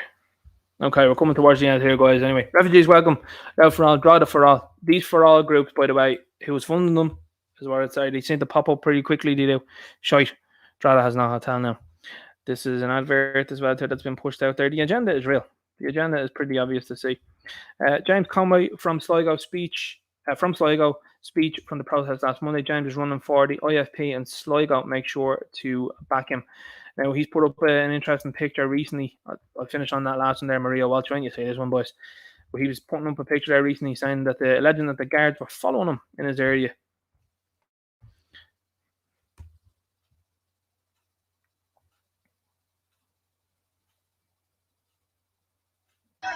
Each and every one of you here today, and I won't explain the problems that Ireland has, because you know them. You know them yourselves. We have the ability in the next... The music. You can't get the music on this, just letting you know that. We'll do it again. But he was talking about really important stuff there. I'll get the video open and I'll show you the next time I'm on, alright. So this is Fine Gael MEP Maria Walsh, gay, just to point that out there, born in America, and is at this. Apparently it was a Rosa Tralee. I don't know how. But what did they say? Selected, not elected in these things now. Let's have a look and see what's been said. Now, I'm going to preface this by saying this is a minute and 24 seconds where she doesn't mention at all. And this is what annoyed me most was. Wait till you see what she talks about. And what she doesn't talk about is the kids that were attacked in broad daylight in November in 2023. Let's have a look. Commissioner, President, parliamentarians. Illegal hate speech has no place in our society, online or offline. Illegal hate speech needs to be met with the level of punishment set at EU level. In Ireland, the Oireachtas is currently working on a new criminal justice bill specifically dedicated to hate speech. In December, our capital city of Dublin witnessed riots which were motivated by hate and by violence, fueled by those who want to see us divided.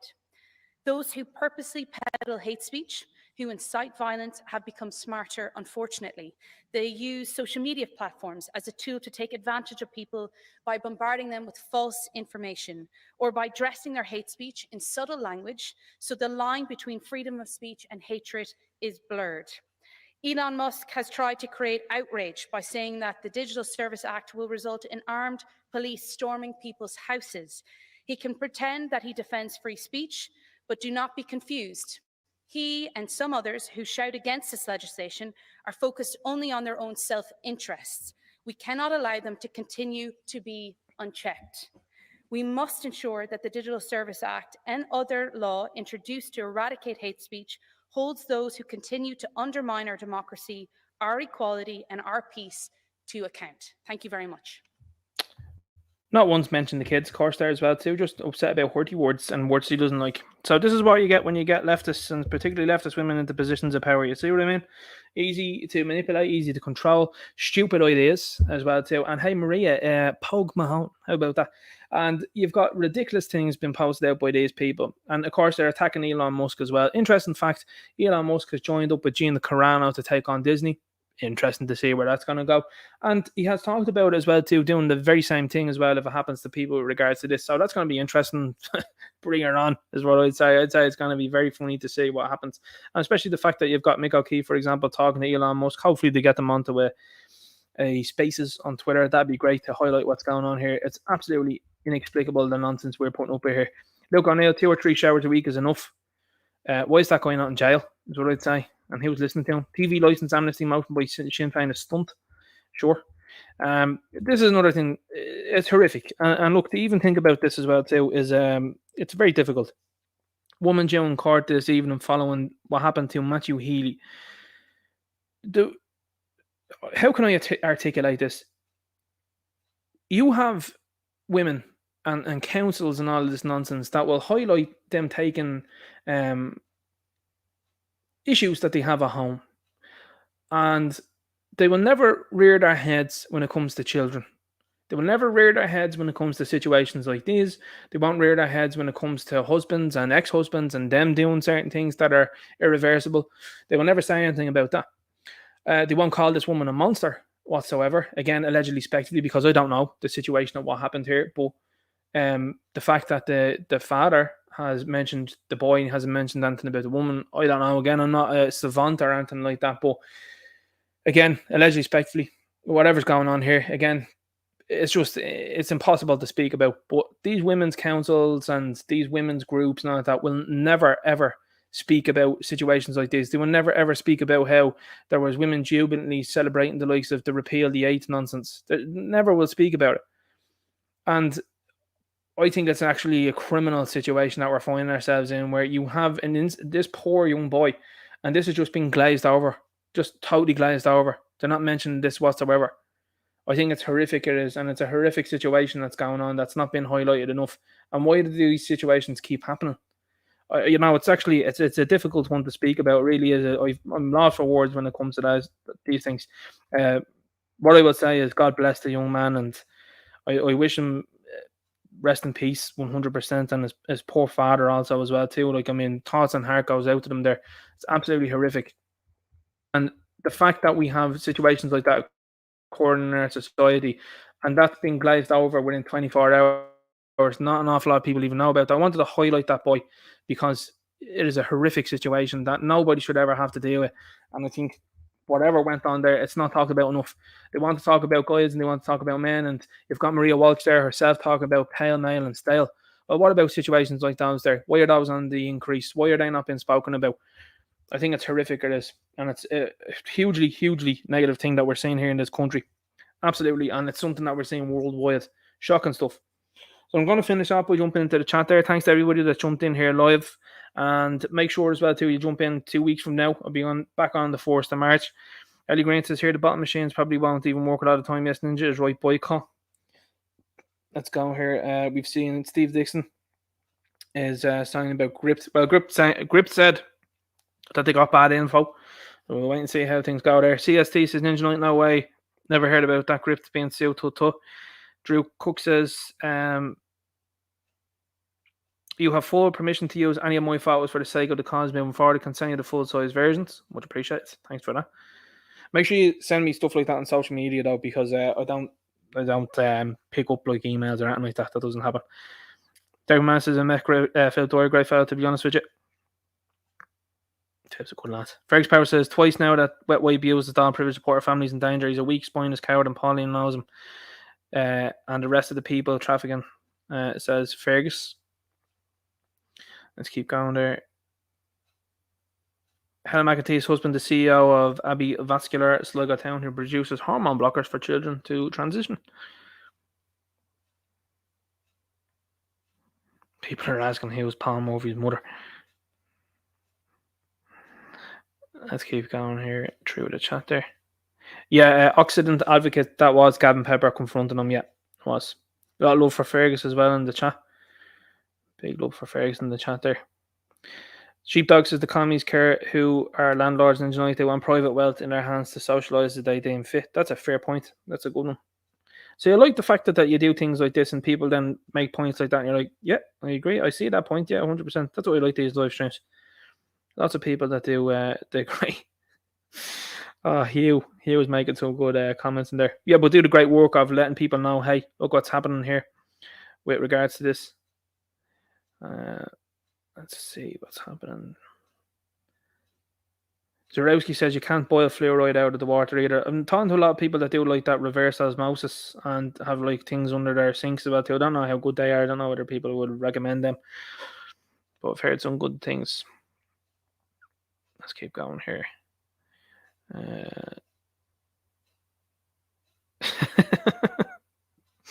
We've got some new people. We've got new people in the chat here tonight. Era only B101 forces of Bohemians wearing the refugees jerseys and has like a sick face. Yeah, Bohemians. Aren't Bohemians a club that hired Izzy Akinade? Didn't they do that? Did other teams do that too? CST says Ninja Knight, thanks so much for the alleged spectacles tonight. Thanks, Madge, on the ball. Enjoy the weekend. Fly your flag. Keep the faith salon. Great stuff there. Fergus Power says, Ninja Knight, good night and God bless you all. I hope there's a massive turnout and draw tomorrow. We need to show support to our brothers and sisters everywhere in our land, our destiny, our area. 100% agree with you. Keep up the great work, man. 100%. Era only B101 versus James Conway is the fella who called out Apple over the 14 billion the audits a few years ago. He's doing some good work there, I have to be honest with you. He's doing excellent with regards to that there. Ninja Knight, why does she dislike white men LARPing on his one on stage? Says Joey Kilday. It's true. Absolutely true. Let's keep going and see what else is happening here. Yeah, a lot of people are big fans there of Maria Walsh. Fair points.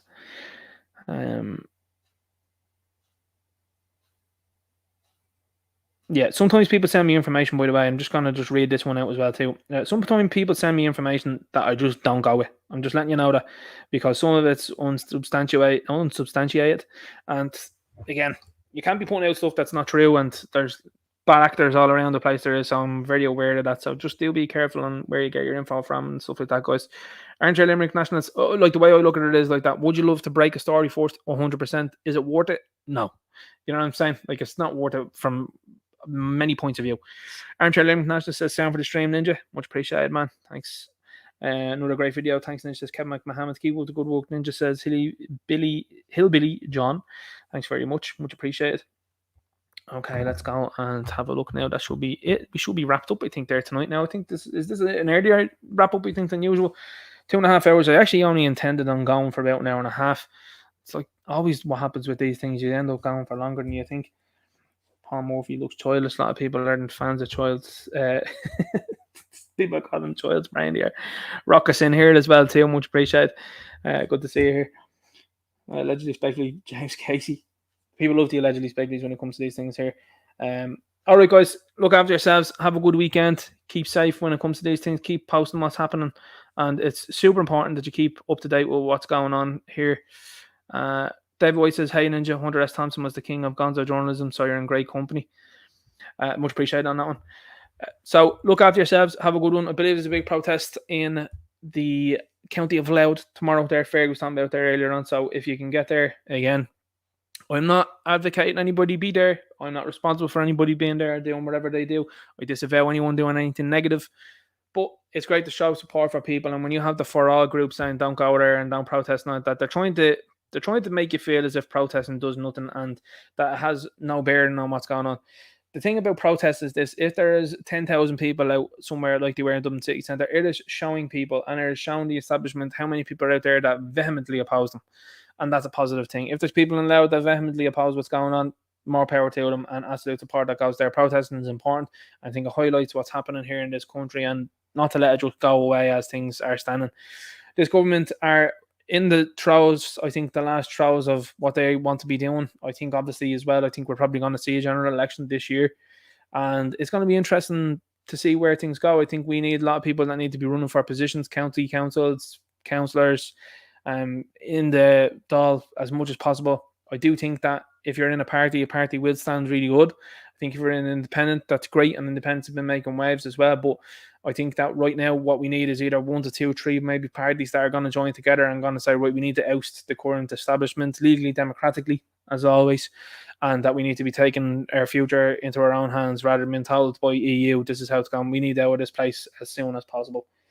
Okay, so anyway, guys, look after yourselves. Have a great weekend. I'll talk to you in 2 weeks' time, March 4th. I'll be dropping videos between now and then. Make sure you like, make sure you share it, make sure you subscribe to the channel, and I'll talk to you later. Look.